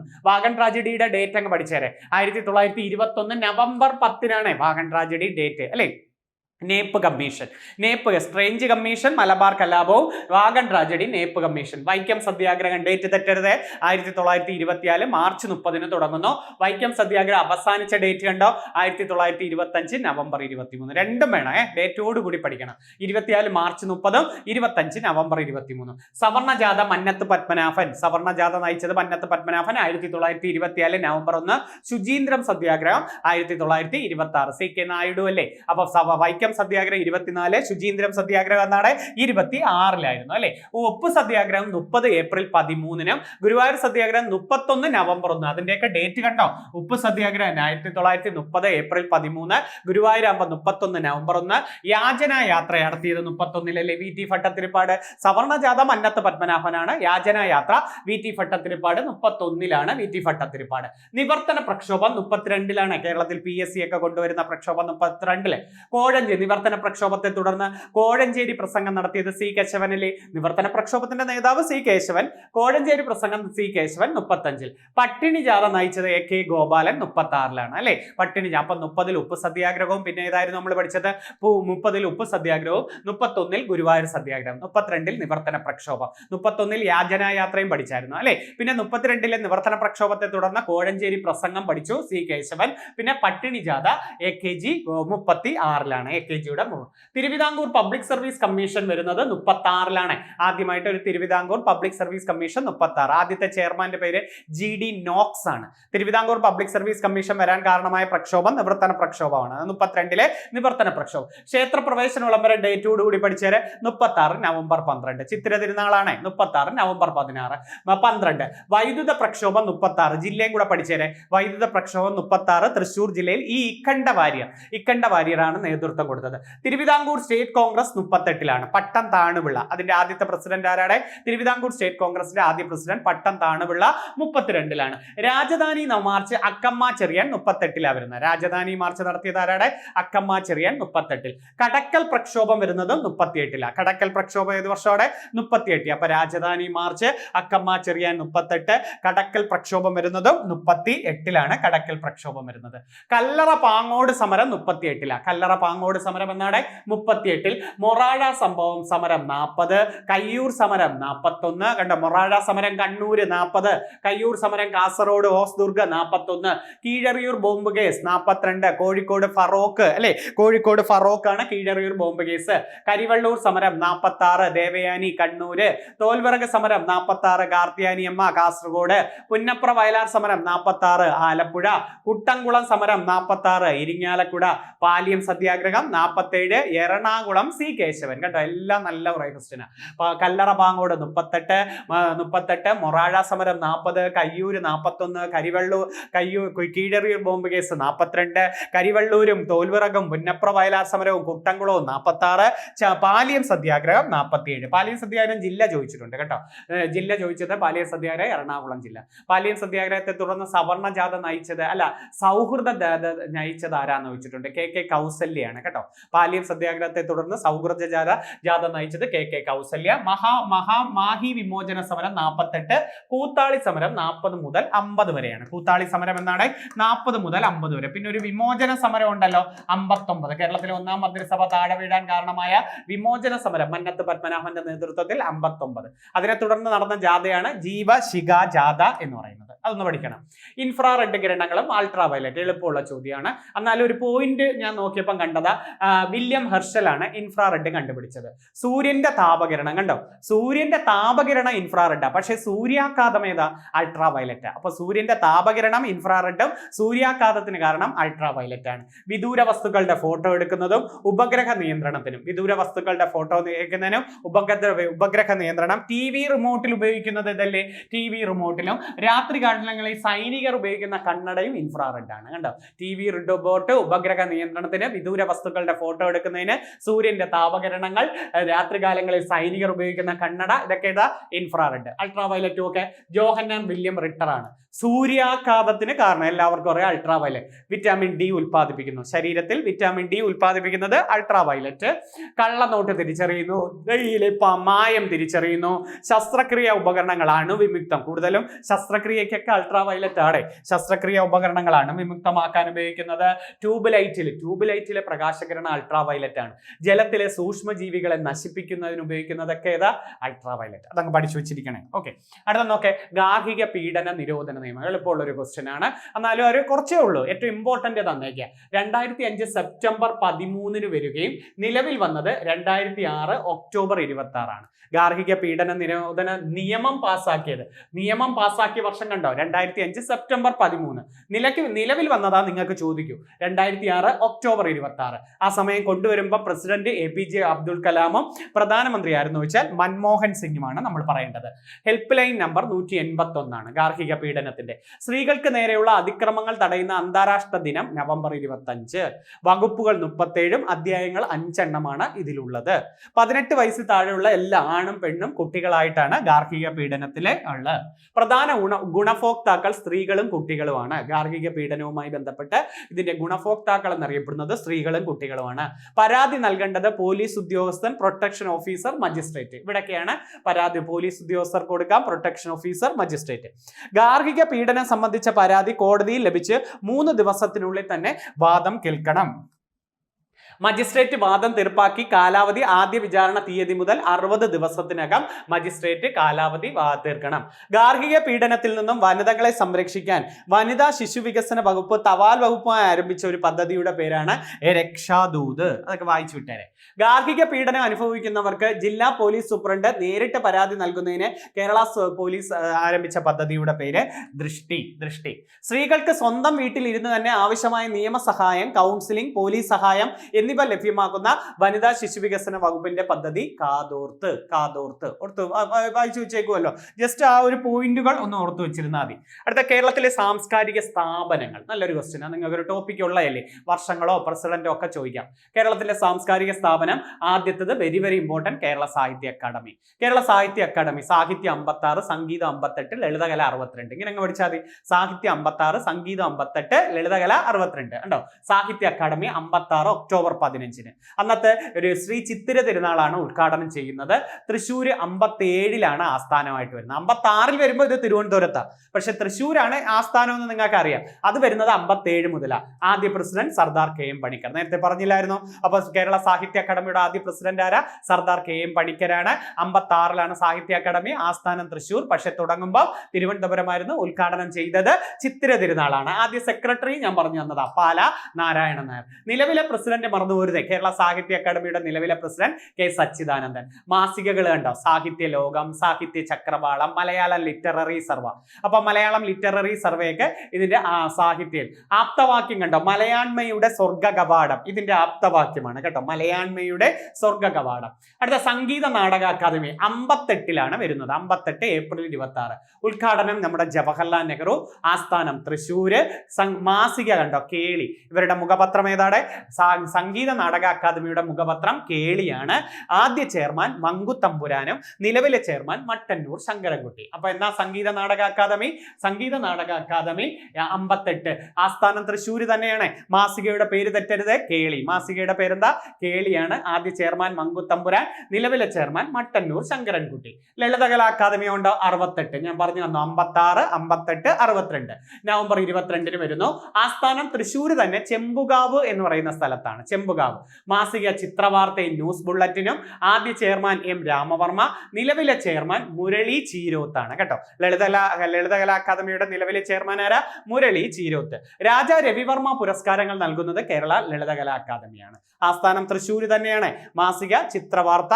ഇപ്പോഴത്തെ ചെയർമാന്റെ പേര് പഠിച്ചു വെക്കണേ, മുരളി ചീരോത്ത്. ഇനി ഫോക്ലോർ അക്കാദമി കേരള. ഇത് ഈ മറ്റേത് 3 ഇവിടെ നിൽക്കും, തൃശ്ശൂര് നിൽക്കുമ്പോൾ ഒരെണ്ണം എടുത്ത് കണ്ണൂര് പോയി കണ്ടോ. ഫോക്ലോർ അക്കാദമി 95 ജൂൺ 28 ഉദ്ഘാടനം ചെയ്തു. പക്ഷെ പ്രവർത്തനം തുടങ്ങുന്നത് 96. അപ്പൊ പ്രവർത്തനം തുടങ്ങിയ വർഷം എന്നാണ് ക്വസ്റ്റ്യൻ വരി വായിക്കുന്നെങ്കിൽ 96 എഴുതാവും. അപ്പൊ 95 വന്നു, 96 പ്രവർത്തനം തുടങ്ങി. ആസ്ഥാനം കണ്ണൂര് ചിറക്കൽ. പൊലിയാണ് ഇവരുടെ മാസിക. നേരത്തെ സംഗീത നാടക അക്കാദമിയുടെ കേളി പഠിച്ചില്ലേ, ഇത് പൊലിയാണ് ഇവരുടെ മാസിക. ആദ്യ ചെയർമാൻ ജി ഭാർഗവൻ പിള്ള, നിലവിലെ ചെയർമാൻ OS ഉണ്ണികൃഷ്ണൻ. അപ്പൊ നല്ല ക്വസ്റ്റ്യനാ. 56 സാഹിത്യം, 58 സംഗീതം, 62 ലളിതകല, 95 ഫോക്ലോർ അക്കാദമി. ഫോക്ലോർ അക്കാദമി പ്രവർത്തനം വരുന്നത് 96. ആദ്യത്തെ ചെയർമാന്റെ പേര് ജി ഭാർഗവൻ പിള്ളയാണ്. നിലവിലെ ചെയർമാൻ OS ഉണ്ണികൃഷ്ണനാണ്. PK കാളൻ പുരസ്കാരം ഒക്കെ നൽകുന്നത് ഇവരാണ്. PK കാളൻ പുരസ്കാരം. അടുത്ത കേരള കലാമണ്ഡലം നോക്കേ. 27 ഇത് സൊസൈറ്റി ആയിട്ട് വന്നിട്ട് 30 കേരള കലാമണ്ഡലമായിട്ട് വരുന്നത്. അപ്പൊ കേരള കലാമണ്ഡലം സൊസൈറ്റിയായി രൂപീകരിക്കുന്നത് 27, നിലവിൽ വന്നത് 30. തൃശ്ശൂര് ചെറുതുരുത്തി വള്ളത്തോൾ നഗറാണ് ആസ്ഥാനം. ഭാരതപ്പുഴയുടെ തീരത്ത് വള്ളത്തോളും മുകുന്ദരാജയുമാണ് ഇത് കൊണ്ടുവരാൻ വേണ്ടി ശ്രമിച്ചത് അല്ലെ. ഇതിന്റെ സ്ഥാപകർ ആരെന്നൊക്കെ ചോദിച്ചാൽ വള്ളത്തോളും മുകുന്ദരാജയും. എന്നാ വന്നത്? 30 വന്നത്. 57 കേരള സർക്കാർ ഏറ്റെടുത്തു. 2007 കൽപ്പിത സർവകലാശാല ഡീംഡ് യൂണിവേഴ്സിറ്റി പദവി കിട്ടി. 2010 UGCയുടെ A കാറ്റഗറി പദവി കിട്ടി. ആദ്യ വൈസ് ചാൻസലർ ഡോക്ടർ KG പൗലോസും നിലവിലെ ചാൻസലർ മല്ലിക സാരാഭായ്. ചാൻസലർ ആണ്. നിലവിലെ ചാൻസലർ ആരാ? മല്ലിക സാരാഭായ്. ചോദിക്കാൻ സാധ്യതയുണ്ട്. അപ്പം 57 കേരള സർക്കാർ ഏറ്റെടുക്കുന്നു. 2007 ഡീംഡ് യൂണിവേഴ്സിറ്റി പദവി കിട്ടുന്നു. 2010 UGCയുടെ A കാറ്റഗറി. നിലവിലെ ചെയർമാൻ ആരാടെ? നേരത്തെ ചെയർമാൻ സ്ഥാനം ഗവർണർ മാറിയില്ലേ, ഇപ്പൊ ആരാ ചെയർമാൻ സ്ഥാനം? മല്ലിക സാരാഭായ്. ആദ്യ വൈസ് ചാൻസലർ KG പൗലോസ് ആണ് ആദ്യ വൈസ് ചാൻസലർ. ഇപ്പോഴത്തെ വൈസ് ചാൻസലർ ഡോക്ടർ V അനന്തകൃഷ്ണനാണ് കേട്ടോ. നല്ലൊരു ക്വസ്റ്റ്യൻ. കേരള കലാമണ്ഡലത്തിലെ ഇപ്പോഴത്തെ ചാൻസലർ ആരാ? മല്ലിക സാരാഭായ്. അപ്പോഴത്തെ വൈസ് ചാൻസലർ ആരാ? വൈസ് ചാൻസലർ ഡോക്ടർ V അനന്തകൃഷ്ണനാണ്. ചെയർമാൻ സ്ഥാനം വഹിച്ച ഏക ജ്ഞാനപീഠ ജേതാവ് ONV കുറുപ്പാണ്. അടുത്ത കേരള ഭാഷാ ഇൻസ്റ്റിറ്റ്യൂട്ട്. ഒക്കെ ഭാഷാ ഇൻസ്റ്റിറ്റ്യൂട്ട് വരുന്നത് 68 മാർച്ച് 11 വരുന്നുണ്ട്. ആസ്ഥാനം തിരുവനന്തപുരം നളന്തയാണ്. ചെയർമാൻ മുഖ്യമന്ത്രി ആയിരിക്കും. കേരള ഭാഷാ ഇൻസ്റ്റിറ്റ്യൂട്ടിന്റെ ചെയർമാൻ എപ്പോഴും ആരായിരിക്കും? മുഖ്യമന്ത്രി ആയിരിക്കും. ആദ്യ ഡയറക്ടർ NV കൃഷ്ണവാര്യർ. ഇത് പരീക്ഷയ്ക്ക് ആവർത്തിക്കുന്നുണ്ട് കേട്ടോ. കേരള ഭാഷാ ഇൻസ്റ്റിറ്റ്യൂട്ടിന്റെ സ്ഥാപക ഡയറക്ടർ ആരെന്ന് വെച്ചിട്ടുണ്ട്? NV കൃഷ്ണവാര്യർ സ്ഥാപക ഡയറക്ടർ. മുഖപത്രം കണ്ടോ? വിജ്ഞാന കൈരളി. ഭാഷാ ഇൻസ്റ്റിറ്റ്യൂട്ടിന്റെ മുഖപത്രം ഏതാ? വിജ്ഞാന കൈരളി. ശാസ്ത്ര സാഹിത്യ പരിഷത്ത് വന്ന ഡേറ്റ് പഠിച്ചേരെ 62 സെപ്റ്റംബർ 8. ആസ്ഥാനം കോഴിക്കോട്. തൃശ്ശൂരും ഉണ്ടെന്ന് പറയുന്നുണ്ട്. ആസ്ഥാനം കോഴിക്കോട്. ആദ്യ പ്രസിഡന്റ് K ഭാസ്കരൻ നായർ. ശാസ്ത്ര സാഹിത്യ പരിഷത്തിന്റെ ആസ്ഥാനം ഏതാണ്? K ഭാസ്കരൻ നായർ. മാസിക ശാസ്ത്ര കേരളം, ശാസ്ത്രഗതി, യുറീക്ക ഇതൊക്കെ ഇവരുടെയാ. ഇന്ദിരാ പ്രിയദർശിനി വൃഷാമൃത അവാർഡ്, യുനെസ്കോയുടെ സാക്ഷരതാ പുരസ്കാരം, റൈറ്റ് ലെവലിയുടെ പുരസ്കാരം ഇതൊക്കെ ഇതിന് കിട്ടിയിട്ടുണ്ട്. മലയാള മിഷൻ 84 ആസ്ഥാനം തിരുവനന്തപുരം. ഇതിന്റെ ചെയർമാൻ സാംസ്കാരിക മന്ത്രിയാണ്. മിഷന്റെ മലയാളം മിഷന്റെ മുഖപത്രം, ഇത് രണ്ടും ഒന്ന് പഠിച്ചേരെ, വെരി വെരി ഇമ്പോർട്ടൻറ്റ്. ഭൂമി മലയാളം ഏത് സംഘടനയുടെ മുഖപത്രം? ഭൂമി മലയാളം നമ്മുടെ മലയാളം മിഷന്റെ. അവരുടെ ഒരു വെബ് മാസികയുടെ പേരാണ് പൂക്കാലം. ആരുടെ? മലയാളം മിഷന്റെ വെബ് മാസികയുടെ പേരെന്താണ്? പൂക്കാലമാണ്. പഠിച്ചു വെച്ചിരിക്കണേ. അപ്പൊ മലയാളം മിഷൻ വന്നത് 84. സംസ്ഥാന ചലച്ചിത്ര അക്കാദമി 98 വരുന്നുണ്ട്. ആദ്യമായിട്ട് ഇന്ത്യയിൽ തന്നെ ഒരു ചലച്ചിത്ര അക്കാദമി വരുന്ന കേരളക്കാർക്ക് 98. തിരുവനന്തപുരം. ഇന്ത്യയിൽ തന്നെ ആദ്യമായിട്ട് ഒരു ചലച്ചിത്ര അക്കാദമി വരുന്നത് കേരളമാണ്. മാർഗി കേട്ടിട്ടുണ്ടോ നിങ്ങൾ? മാർഗി, അതായത് തിരുവനന്തപുരമാണ് ആസ്ഥാനം. സ്ഥാപകൻ ഡി അപ്പുക്കുട്ടൻ നായർ. മാർഗിയുടെ സ്ഥാപകൻ ഡി അപ്പുക്കുട്ടൻ നായർ കഥകളി, കൂടിയാട്ടം, നങ്ങ്യാർകൂത്ത് തുടങ്ങിയ കലാരൂപങ്ങളിലെ പരിശീലനം കൊടുക്കുന്നതാണ്. പരിശീലനവും ഇതിന്റെ ഗവേഷണവും ഒക്കെ നടത്തുന്ന സ്ഥാപനമാണ് മാർഗി എന്ന് പറയുന്നത്. അപ്പൊ കഥകളി, കൂടിയാട്ടം, നങ്ങീർകൂത്തിന് പരിശീലനം നൽകുന്ന കേരളത്തിലെ സ്ഥാപനം ഏതാണ്? മാർഗി, ആസ്ഥാനം തിരുവനന്തപുരം. വാസ്തുവിദ്യാ ഗുരുകുലം എവിടെ സ്ഥിതി ചെയ്യുന്നത്? ആറന്മുള. 93 വാസ്തുവിദ്യാ ഗുരുകുലം സ്ഥിതി ചെയ്യുന്നത്. ആറന്മുളയിൽ 93 വന്നു. ബാലസാഹിത്യ ഇൻസ്റ്റിറ്റ്യൂട്ട് ഒക്കെ കേരള ബാലസാഹിത്യ ഇൻസ്റ്റിറ്റ്യൂട്ട് 81. അതൊന്ന് വർഷം പഠിച്ചേരെ. 81. തിരുവനന്തപുരത്ത് തന്നെ ഇവരുടെ മാസിക കണ്ടോ? തളിര്. ഇവരുടെ മാസികയുടെ പേരെന്താ? തളിര്. ചെയർമാൻ സാംസ്കാരിക വകുപ്പ് മന്ത്രിയായിരിക്കും ഇതിന്റെ ചെയർമാൻ. കേരള സംസ്ഥാന ചലച്ചിത്ര വികസന കോർപ്പറേഷൻ 75. മറ്റേ 98 വരുന്നു. ഏതായിരുന്നു? ചലച്ചിത്ര അക്കാദമി വന്ന നമ്മൾ പഠിച്ചിട്ടില്ലായിരുന്നു. ചലച്ചിത്ര അക്കാദമി വന്ന വർഷം എന്നാണ്? ചലച്ചിത്ര അക്കാദമി വന്നത് 1998. 98 പഠിച്ചു. ഇനി ചലച്ചിത്ര വികസന കോർപ്പറേഷൻ ആണ് ഞാൻ കണ്ടിട്ടുള്ള ഒരു പരീക്ഷയിൽ 75 കണ്ടു. ആസ്ഥാനം തിരുവനന്തപുരം കഴക്കൂട്ടം. ഇവരുടെ ഒരു സ്റ്റുഡിയോ ഉണ്ട് തിരുവല്ലം. തിരുവനന്തപുരത്ത് തന്നെ തിരുവല്ലം ചിത്രാഞ്ജലി സ്റ്റുഡിയോ ആണ് കേട്ടോ. ചലച്ചിത്ര വികസന കോർപ്പറേഷന്റെ studio Chitranjali. School of drama 77 വരുന്നു. തൃശ്ശൂർ അരനാട്ടുകരയാണ് കേട്ടോ. സ്കൂൾ ഓഫ് ഡ്രാമയുടെ ആസ്ഥാനം തൃശ്ശൂർ അരനാട്ടുകര 77 വരുന്നുണ്ട്. ഇനി ഓസ്കാർ ഇന്റർനാഷണൽ ഫിലിം അവാർഡുകൾ ഈ പ്രാവശ്യത്തെ ഒന്ന് നോക്കിയേക്കാം. ഓസ്കാർ പുരസ്കാരം 2024 96 കൊടുത്തത്. 96. മികച്ച സിനിമ ഓപ്പൺഹൈമർ. മികച്ച നടൻ കിലിയൻ മർഫി, ഓപ്പൺഹൈമറിന്റെ. മികച്ച നടി എമ്മ സ്റ്റോൺ, പുവർ തിങ്സ്. മികച്ച സംവിധായകൻ ക്രിസ്റ്റഫർ നോളർ, ഓപ്പൺഹൈമറിന്റെ തന്നെ. അപ്പൊ മികച്ച സിനിമ ഓപ്പൺഹൈമർ. ചോദിച്ച ക്വസ്റ്റ്യൻ ആണ്. 96. അതൊക്കെ നോട്ട് ചെയ്യണം. മികച്ച നടൻ കിലിയൻ മർഫി, മികച്ച നടി എമ്മ സ്റ്റോണ്, മികച്ച സംവിധായകൻ ക്രിസ്റ്റഫർ നോളൻ, ഓപ്പൺഹൈമറിന്റെ. അടുത്ത നോക്കെ. മികച്ച വിദേശ ഭാഷാ ചിത്രം സോൺ ഓഫ് ഇൻട്രസ്റ്റ് യുടെ കേട്ടോ. വിദേശ ഭാഷാ ചിത്രം. ഓസ്കാറിൽ മത്സരിച്ച ഇന്ത്യൻ വംശജ നിഷ പൗജ സംവിധാനം ചെയ്ത ഒരു ഡോക്യുമെന്ററി ചിത്രമുണ്ട്. ഇപ്രാവശ്യം ഓസ്കാറിന് മത്സരിച്ചത് to kill a tiger. Jharkhand കൂട്ടബലാത്സംഗ കേസുമായി ബന്ധപ്പെട്ടതായിരുന്നു. To kill a tiger. Award കിട്ടിയില്ല. മത്സര ഇനത്തിൽ നമ്മുടെ ഇന്ത്യൻ വംശജയായ നിഷ പൗജ സംവിധാനം ചെയ്ത ഒരു ഡോക്യുമെന്ററി ഉണ്ടായിരുന്നു. അടുത്ത ഓസ്കാർ അവാർഡ് 23 കൂടെ അങ്ങ് പഠിച്ചേരെ. മികച്ച cinema everything all at once. മികച്ച നടൻ ബ്രണ്ടൻ ഫ്രൈസർ, ദ വെയിൽ എന്ന സിനിമ. മികച്ച നടി മിഷേൽ യോ. മികച്ച സംവിധായകൻ മിഷേൽ യോന്റെ എവരിത്തിങ് എന്ന സിനിമ തന്നെ. മികച്ച സംവിധായകൻ ഡാനിയൽ ക്യാനും ഡാനിയൽ ഷൈനാട്ടും. രണ്ടുപേരും ആ സിനിമ തന്നെയായിരുന്നു മികച്ച സിനിമയ്ക്കുള്ള സംവിധായകനായിട്ട് തെരഞ്ഞെടുത്തിരിക്കുന്നത്. മികച്ച ഒറിജിനൽ സോങ്ങിന് ഇന്ത്യക്ക് അവാർഡ് കിട്ടി. നാട്ടു അല്ലെ. നാട്ടു RR എന്ന സിനിമ. സംഗീതം MM കീരവാണി. സംവിധാനം SS രാജമൗലി. മികച്ച ഹ്രസ്വ ഡോക്യുമെന്ററി ആയിട്ട് ദ എലിഫന്റ് വിസ്പറേഴ്സ്, അതും ഇന്ത്യയിൽ നിന്ന് തെരഞ്ഞെടുത്തു.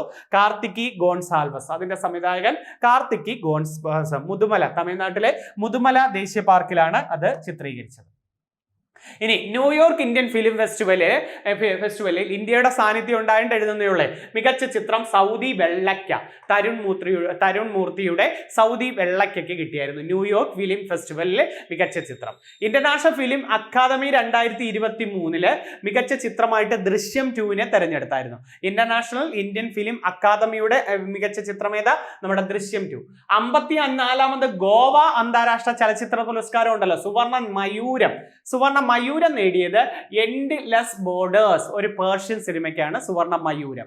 അബ്ബാസ് അമിനി സംവിധാനം ചെയ്ത എൻഡ്ലെസ് ബോർഡേഴ്സ്. അപ്പം ഗോവ അന്താരാഷ്ട്ര ചലച്ചിത്രോത്സവത്തിൽ സുവർണ മയൂരം നേടിയ ചിത്രം ഏതാന്ന് ചോദിക്കാം. ചിത്രം പേർഷ്യൻ ചിത്രമായ എൻഡ്ലെസ് ബോർഡേഴ്സ് ആണ്. 28ാമത് ഇനി തിരുവനന്തപുരത്ത് നടക്കുമല്ലോ അന്താരാഷ്ട്ര ചലച്ചിത്രോത്സവം. അതിനെ സുവർണ ചകോരം എന്നാ വിളിക്കേണ്ടത്. ഇത് സുവർണ മയൂരമാണെങ്കിൽ ഇത് സുവർണ ചകോരം.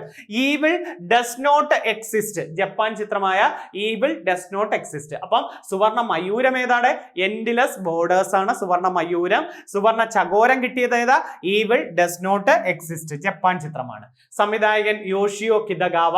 പ്രേക്ഷക പ്രീതി നേടിയത് ഒരു തടവ് എന്ന് പറയുന്ന ചിത്രത്തിനാണ് പ്രേക്ഷക പ്രേക്ഷക പ്രീതി നേടിയത്. അത് ഇത്രയും ഒരു ഫിലിം ഫെസ്റ്റിവലിൽ ഒരു അവാർഡ് കണ്ട് ഞാനൊന്ന് എഴുതി തന്നതാ. ചോദിക്കാം. ഇനി പ്രധാന ആസിഡുകൾ, ഇതൊക്കെ എല്ലാവർക്കും അറിയാവുന്നതാ, എന്നാലൊന്ന് ഓർമ്മിപ്പിക്കുക. ആദ്യം കണ്ടുപിടിച്ച ആസിഡ് ഏതാ? വിനാഗിരിയിലെ അസറ്റിക് ആസിഡ് അല്ലേ. ആദ്യം കണ്ടത് അസറ്റിക് ആസിഡ്, ആപ്പിളില് മാലിക് ആസിഡ്, നാരങ്ങയിലും ഓറഞ്ചിലും സിട്രിക് ആസിഡ്, പുളിയിലും പിന്നെ ഏതായിരുന്നു? മുന്തിരിയിലും ടാർട്ടാറിക് ആസിഡ്. ആപ്പിളിൽ മാലിക് ആസിഡ്, നാരങ്ങയിലും ഓറഞ്ചിലും സിട്രിക് ആസിഡ്, പുളിയിലും മുന്തിരിയിലും ടാർട്ടാറിക് ആസിഡ്. തക്കാളി, ഉള്ളി, ചോക്ലേറ്റ് ഇവയൊക്കെ ഏതാ? Oxalic acid. ഉറുമ്പും തേനീച്ചയിലും ഏതാ? Formic acid. അപ്പൊ വിനാഗിരിയിൽ അസറ്റിക് ആസിഡ്, ആപ്പിളില് മാലിക് ആസിഡ്, ഓറഞ്ചിലും നാരങ്ങയിലും സിട്രിക് ആസിഡ്, പുളിയിലും മുന്തിരിയിലും ടാർട്ടാറിക് ആസിഡ്, തക്കാളി, ഉള്ളി, ചോക്ലേറ്റ്, നേന്ത്രപ്പഴം ഒക്കെ ഓക്സാലിക് ആസിഡ്, ഉറുമ്പിലും തേനീച്ചയിലും ഫോമിക് ആസിഡ്, തൈര്, മോര്, പാല് ഇതിലൊക്കെയോ ലാക്റ്റിക് ആസിഡ് അല്ലേ. തൈര്, മോര്, പാലൊക്കെ ലാക്റ്റിക്. മരച്ചീനിയിൽ ഏതാ?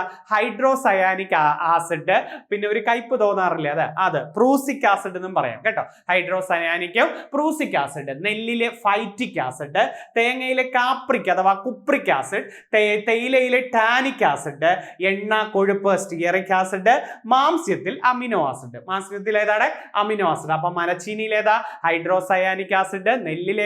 നെല്ലിലെ ഫൈറ്റിക് ആസിഡ്, തേങ്ങയിലെ കാപ്രിക് ആസിഡ്, തേയിലയിലെ ടാനിക് ആസിഡ്, എണ്ണയും കൊഴുപ്പ് സ്റ്റിയറിക്, മാംസ്യത്തിൽ അമിനോ ആസിഡ് ആണ് മാംസ്യം.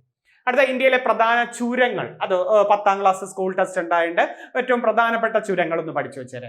നാഥുല ചുരമാണ് എപ്പോഴും ചോദിക്കുന്നത്. സിൽക്ക് പാത എന്നറിയപ്പെടുന്ന ചുരം നാഥുല ചുരമാണല്ലോ. അപ്പൊ സിക്കിമിനെയും ടിബറ്റിനെയും തമ്മിൽ ബന്ധിപ്പിക്കുന്നു. സിക്കിമിലാണ് നാഥുല ചുരം സ്ഥിതി ചെയ്യുന്നത്. അപ്പൊ നാഥുല ചുരം സ്ഥിതി ചെയ്യുന്നത് എവിടെ? സിക്കിമിനെയും ടിബറ്റിനെയും തമ്മിൽ ബന്ധിപ്പിക്കുന്നു. സോജില ചുരം കാശ്മീരിലാണ്. ശ്രീനഗറിനെയും കാർഗിലിനെയും തമ്മിൽ ബന്ധിപ്പിക്കുന്നത് സോജില ചുരം.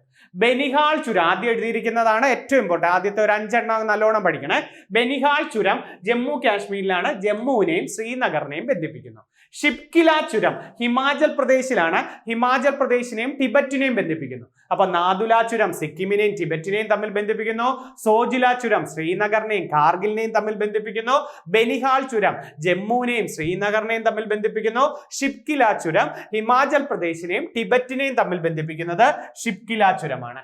ലിപ്പ് ലേക്ക് ചുരം ഉത്തരാഖണ്ഡിലെ ലിപ്പ് ലേക്ക് ചുരം ഉത്തരാഖണ്ഡിനെയും ടിബറ്റിനെയും തമ്മിൽ ബന്ധിപ്പിക്കുന്നത് ലിപ്പ് ലേക്ക് ചുരം. ജലപ്പില ചുരം സിക്കിമിലാണ്. സിക്കിമിനെയും ലാസയും തമ്മിൽ ബന്ധിപ്പിക്കുന്നത് ജലപ്പില ചുരം.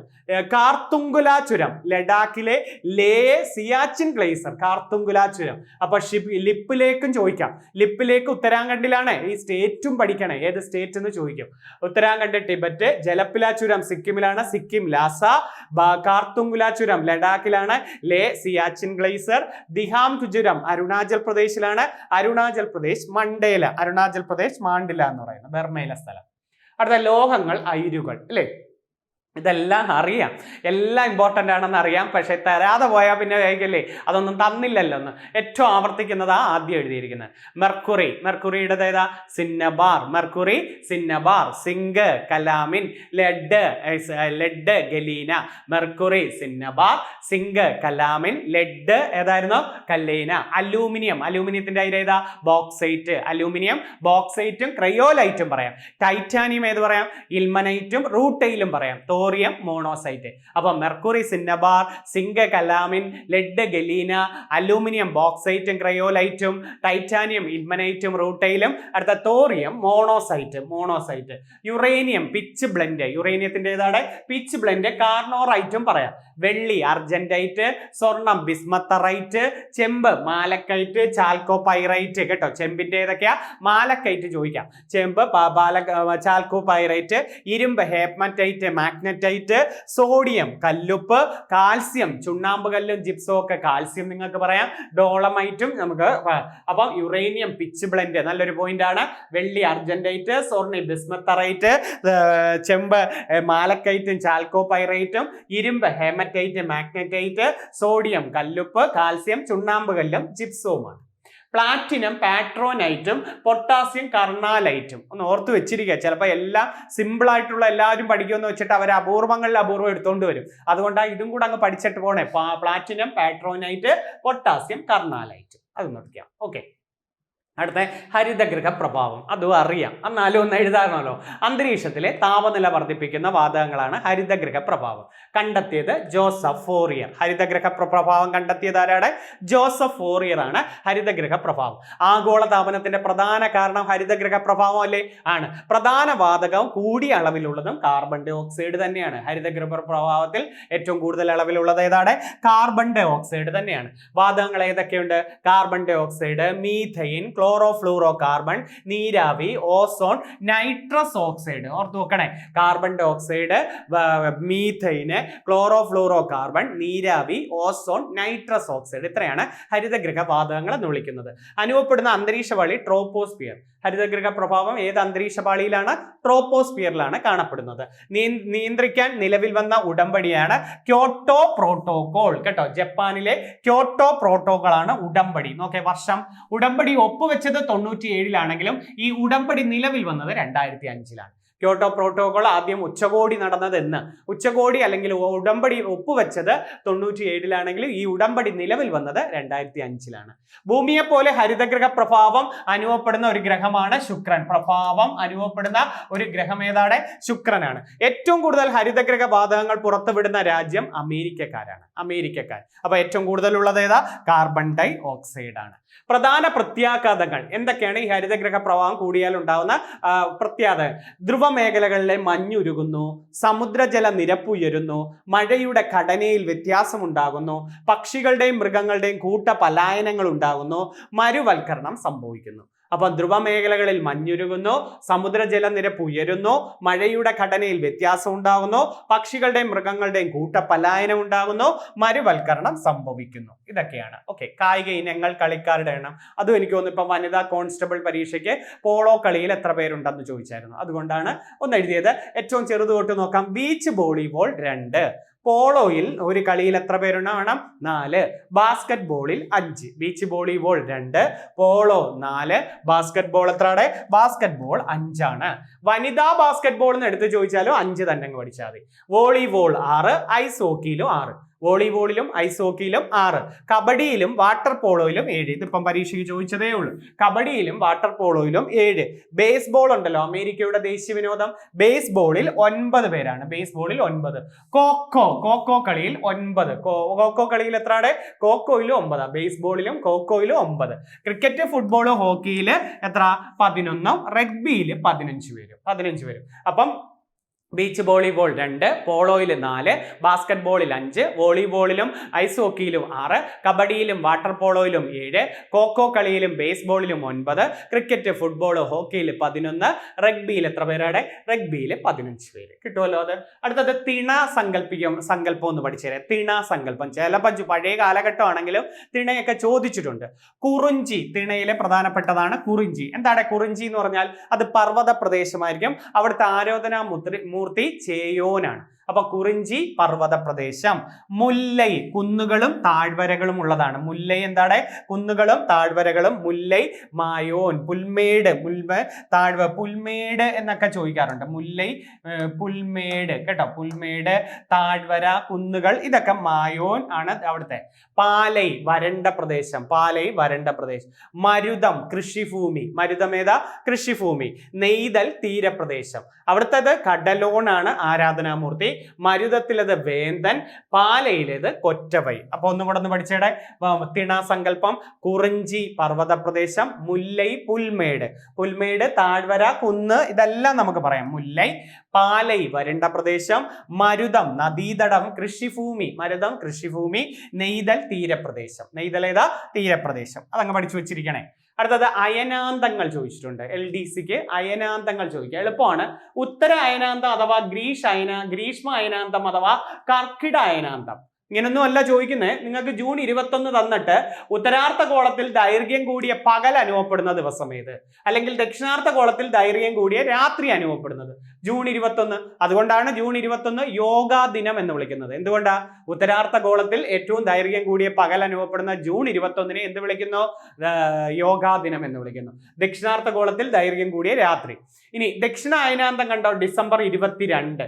ഉത്തരാർദ്ധഗോളത്തിൽ ദൈർഘ്യം കൂടിയ രാത്രി, ദക്ഷിണാർദ്ധഗോളത്തിൽ ദൈർഘ്യം കൂടിയ പകൽ അനുഭവപ്പെടുന്നത് ഡിസംബർ 22 ആണ്. ഉത്തരാർദ്ധഗോളത്തിൽ ദൈർഘ്യം കൂടിയ രാത്രി, ദക്ഷിണാർദ്ധഗോളത്തിൽ ദൈർഘ്യം കൂടിയ പകൽ അനുഭവപ്പെടുന്ന ഏതാണ്? ഡിസംബർ 22. വസന്ത വിഷുവം മാർച്ച് 21. ശരത്കാല വിഷുവം സെപ്റ്റംബർ 23. ഇത് രണ്ടും പഠിച്ചോണേ. വസന്തവും ശരത്കാല വിഷുവവും LDCക്ക് ചോദിക്കും.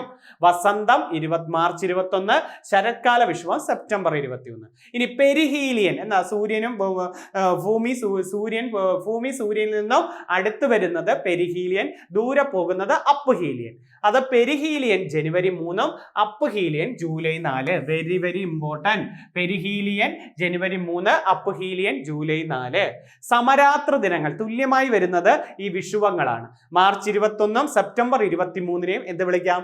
സമരാത്ര ദിനങ്ങൾ എന്ന് വിളിക്കാം. മാർച്ച് 21 സെപ്റ്റംബർ 23 സമരാത്ര ദിനങ്ങൾ എന്ന് വിളിക്കാം. അടുത്ത ഇന്ത്യയുടെ കിഴക്ക് പടിഞ്ഞാറ് തുറമുഖങ്ങളുടെ ഓർഡർ വെക്കണം. കിഴക്ക് പടിഞ്ഞാറ് തുറമുഖങ്ങൾ നമുക്കൊന്ന് നോക്കാം. പടിഞ്ഞാറൻ തുറമുഖ ഭാഗത്ത് ഏതൊക്കെ കിടക്കുന്നു? ഗുജറാത്തിലെ കാണ്ടില, തൊട്ടങ്ങ് പഠിക്കുക.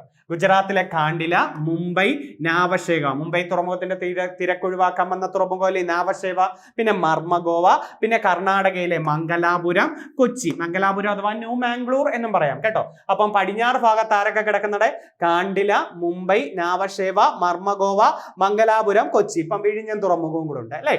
കിഴക്ക് ഭാഗത്ത് തെറ്റിപ്പോരും. ഒരെണ്ണം അങ്ങ് പഠിച്ചു വെച്ചിരുന്നാൽ മതി. ഒരെണ്ണം അങ്ങ് പഠിച്ചാൽ മറ്റേതെല്ലാം കിഴക്കെന്ന് ഓർത്താൽ മതി. ആൻഡമാൻ നിക്കോബാർ ഏറ്റവും പുതിയതായിട്ട് നിൽക്കുന്നത് ആൻഡമാൻ നിക്കോബാർ പോർട്ട് ബ്ലെയർ, പിന്നെ പശ്ചിമ ബംഗാളിലെ ഹാൽഡിയ, പിന്നെ പശ്ചിമ ബംഗാളിലെ കൊൽക്കത്ത, ഒഡീഷയിലെ പാരദീപ്, വിശാഖപട്ടണം, എണ്ണൂർ. ചെന്നൈയിൽ 3 ഇല്ലേ? 3 ഏറ്റവും കൂടുതൽ മേജർ തുറമുഖങ്ങൾ ഉള്ളത് തന്നെ തമിഴ്നാട്ടിലാണ്. എണ്ണൂർ, ചെന്നൈ, തൂത്തുക്കുടി. എണ്ണൂർ, ചെന്നൈ, ഇതെല്ലാം ഏത് ഭാഗമാണ്? കിഴക്ക്. അപ്പൊ കിഴക്കൻ തുറമുഖങ്ങൾ ഏതൊക്കെ? പോർട്ട് ബ്ലെയർ, ഹാൽഡിയ, കൊൽക്കത്ത, പാരദീപ്, വിശാഖപട്ടണം, എണ്ണൂർ, ചെന്നൈ, തൂത്തുക്കുടി. എണ്ണൂർ, ചെന്നൈ, തൂത്തുക്കുടി. അപ്പൊ ഉപദ്വീപീയ നദികൾ, അവയുടെ പോഷക നദികൾ ഒന്ന് പഠിച്ചേരെ. ഉത്ഭവവും പതനവും ചോദിക്കാം. ഏറ്റവും പ്രധാനം സിന്ധു. ഉപദ്വീപീയ നദികൾ മാത്രമല്ല, മെയിൻ നദികളും ഞാൻ എഴുതിയിട്ടുണ്ട്. സിന്ധു 2880 കിലോമീറ്റർ ഉണ്ട്. സിന്ധു നദി ഉത്ഭവിക്കുന്നത് മാനസ സരോവർ തടാകത്തിൽ നിന്നും പതിക്കുന്നത് അറബിക്കടലിൽ അല്ലെ. ഹിമാലയൻ നദികളിൽ അറബിക്കടലിൽ പതിക്കുന്ന ഏക നദിയും സിന്ധു നദിയല്ലേ. സിന്ധു നദി പതിക്കുന്നത് അറബിക്കടലിൽ, ഉത്ഭവിക്കുന്നത് എവിടെയെന്ന മാനസ സരോവർ തടാകത്തിൽ നിന്നാണ്. ചലം, ചിനാവ്, രവി, സത്ലജ്, ബിയാസ് അല്ലെ. ചലം, ചിനാവ്, രവി, സത്ലജ്, ബിയാസ്. ജമ്മു കാശ്മീർ, ലഡാക്ക്, ഇതൊക്കെയാണ്. ഇതിലൂടെ മാത്രമേ സിന്ധു പോകുന്നുള്ളൂ. അപ്പൊ സിന്ധു നദി ഒഴുകുന്ന ഇന്ത്യയിലെ 2 സ്ഥലങ്ങൾ ഏതൊക്കെയാ? ജമ്മു കാശ്മീരിൽ, ലഡാക്കും. ചലം, ചിനാവ്, രവി, സത്ലജ്, ബിയാസ് ആണ് ഇതിന്റെ പതിക്കുന്നത് എവിടെ?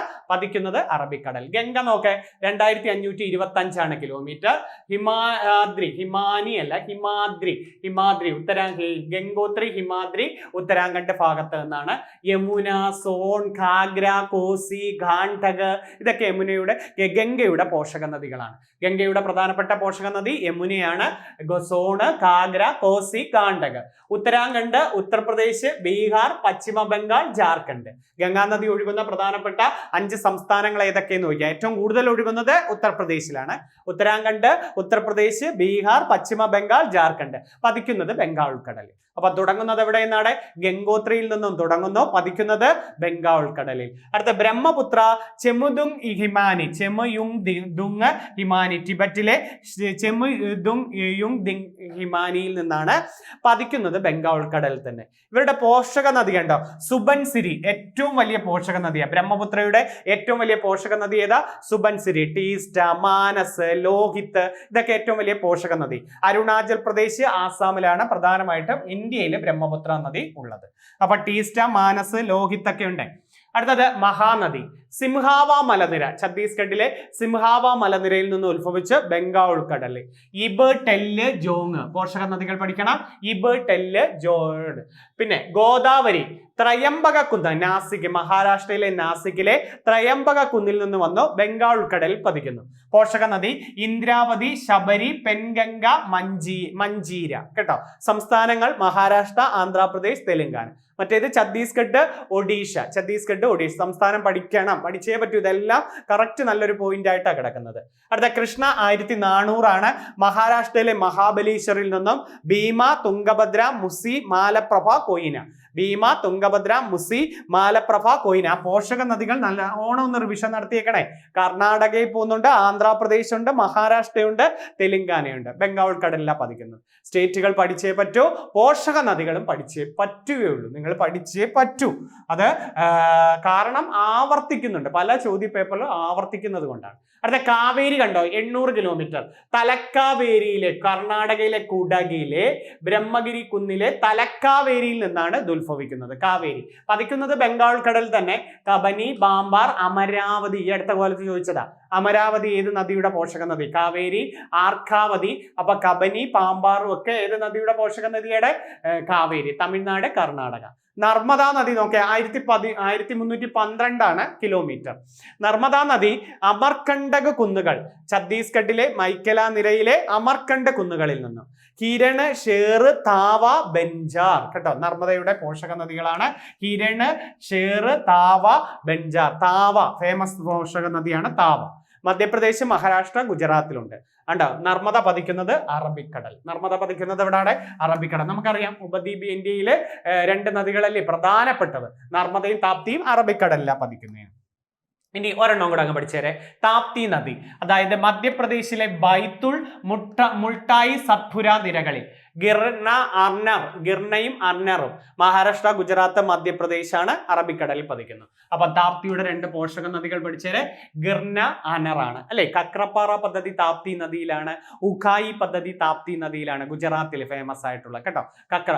അപ്പം പതിക്കുന്നത് അറബിക്കടലിൽ തന്നെയാണ്. അത് നല്ലൊരു പോയിന്റാ പറഞ്ഞത്. അടുത്തത് 6 മൗലിക സ്വാതന്ത്ര്യങ്ങളെ കുറിച്ച് നോക്കാം. 6 മൗലിക സ്വാതന്ത്ര്യങ്ങൾ വെരി വെരി ഇമ്പോർട്ടൻറ്റ്. നിങ്ങൾക്ക് അറിയാവുന്ന പോർഷൻ തന്നെയാണ് 6 മൗലിക സ്വാതന്ത്ര്യങ്ങൾ. ഏതൊക്കെയാണെന്ന് നോക്കേ. ആർട്ടിക്കിൾ 19 അത് 6 മൗലിക സ്വാതന്ത്ര്യങ്ങളെ കുറിച്ച് വെക്കുന്നത്. 19(1)A അഭിപ്രായ സ്വാതന്ത്ര്യം. 19(1)A ഏതാണ്? അഭിപ്രായ സ്വാതന്ത്ര്യം. 19(1)B നിരായുധരായി സമാധാനപരമായി ഒത്തുചേരുക. അപ്പം 19(1)A 19 ആണ് 6 മൗലിക സ്വാതന്ത്ര്യം. അതിൽ ഓരോന്ന് പറയാണ്. 19(1)A എന്ന് പറഞ്ഞാൽ അഭിപ്രായ സ്വാതന്ത്ര്യം. 19(1)B എന്താണ്? നിരായുധരായി നിങ്ങൾ ഒത്തുകൂടാനുള്ള സ്വാതന്ത്ര്യം. 19(1)B എന്താണ്? 1C സംഘടനകളും പ്രസ്ഥാനങ്ങളും രൂപീകരിക്കാനുള്ള അവകാശം. സംഘടനകളും പ്രസ്ഥാനങ്ങളും രൂപീകരിക്കുന്നതിനുള്ള സ്വാതന്ത്ര്യം ഏതാ? 1C. 1D ഇന്ത്യയിൽ ഉടനീളം സഞ്ചരിക്കാനുള്ള സ്വാതന്ത്ര്യം. ഇന്ത്യയിലുടനീളം സഞ്ചരിക്കാനുള്ളത് 1D. 1E എന്താണ്? ഇന്ത്യയിൽ എവിടെയും താമസിക്കാനുള്ള സ്വാതന്ത്ര്യം. ഇന്ത്യയിൽ എവിടെയും താമസിക്കാനുള്ളത് 1E ആണ്. അടുത്ത ഓക്കെ. 1G എന്താണ്?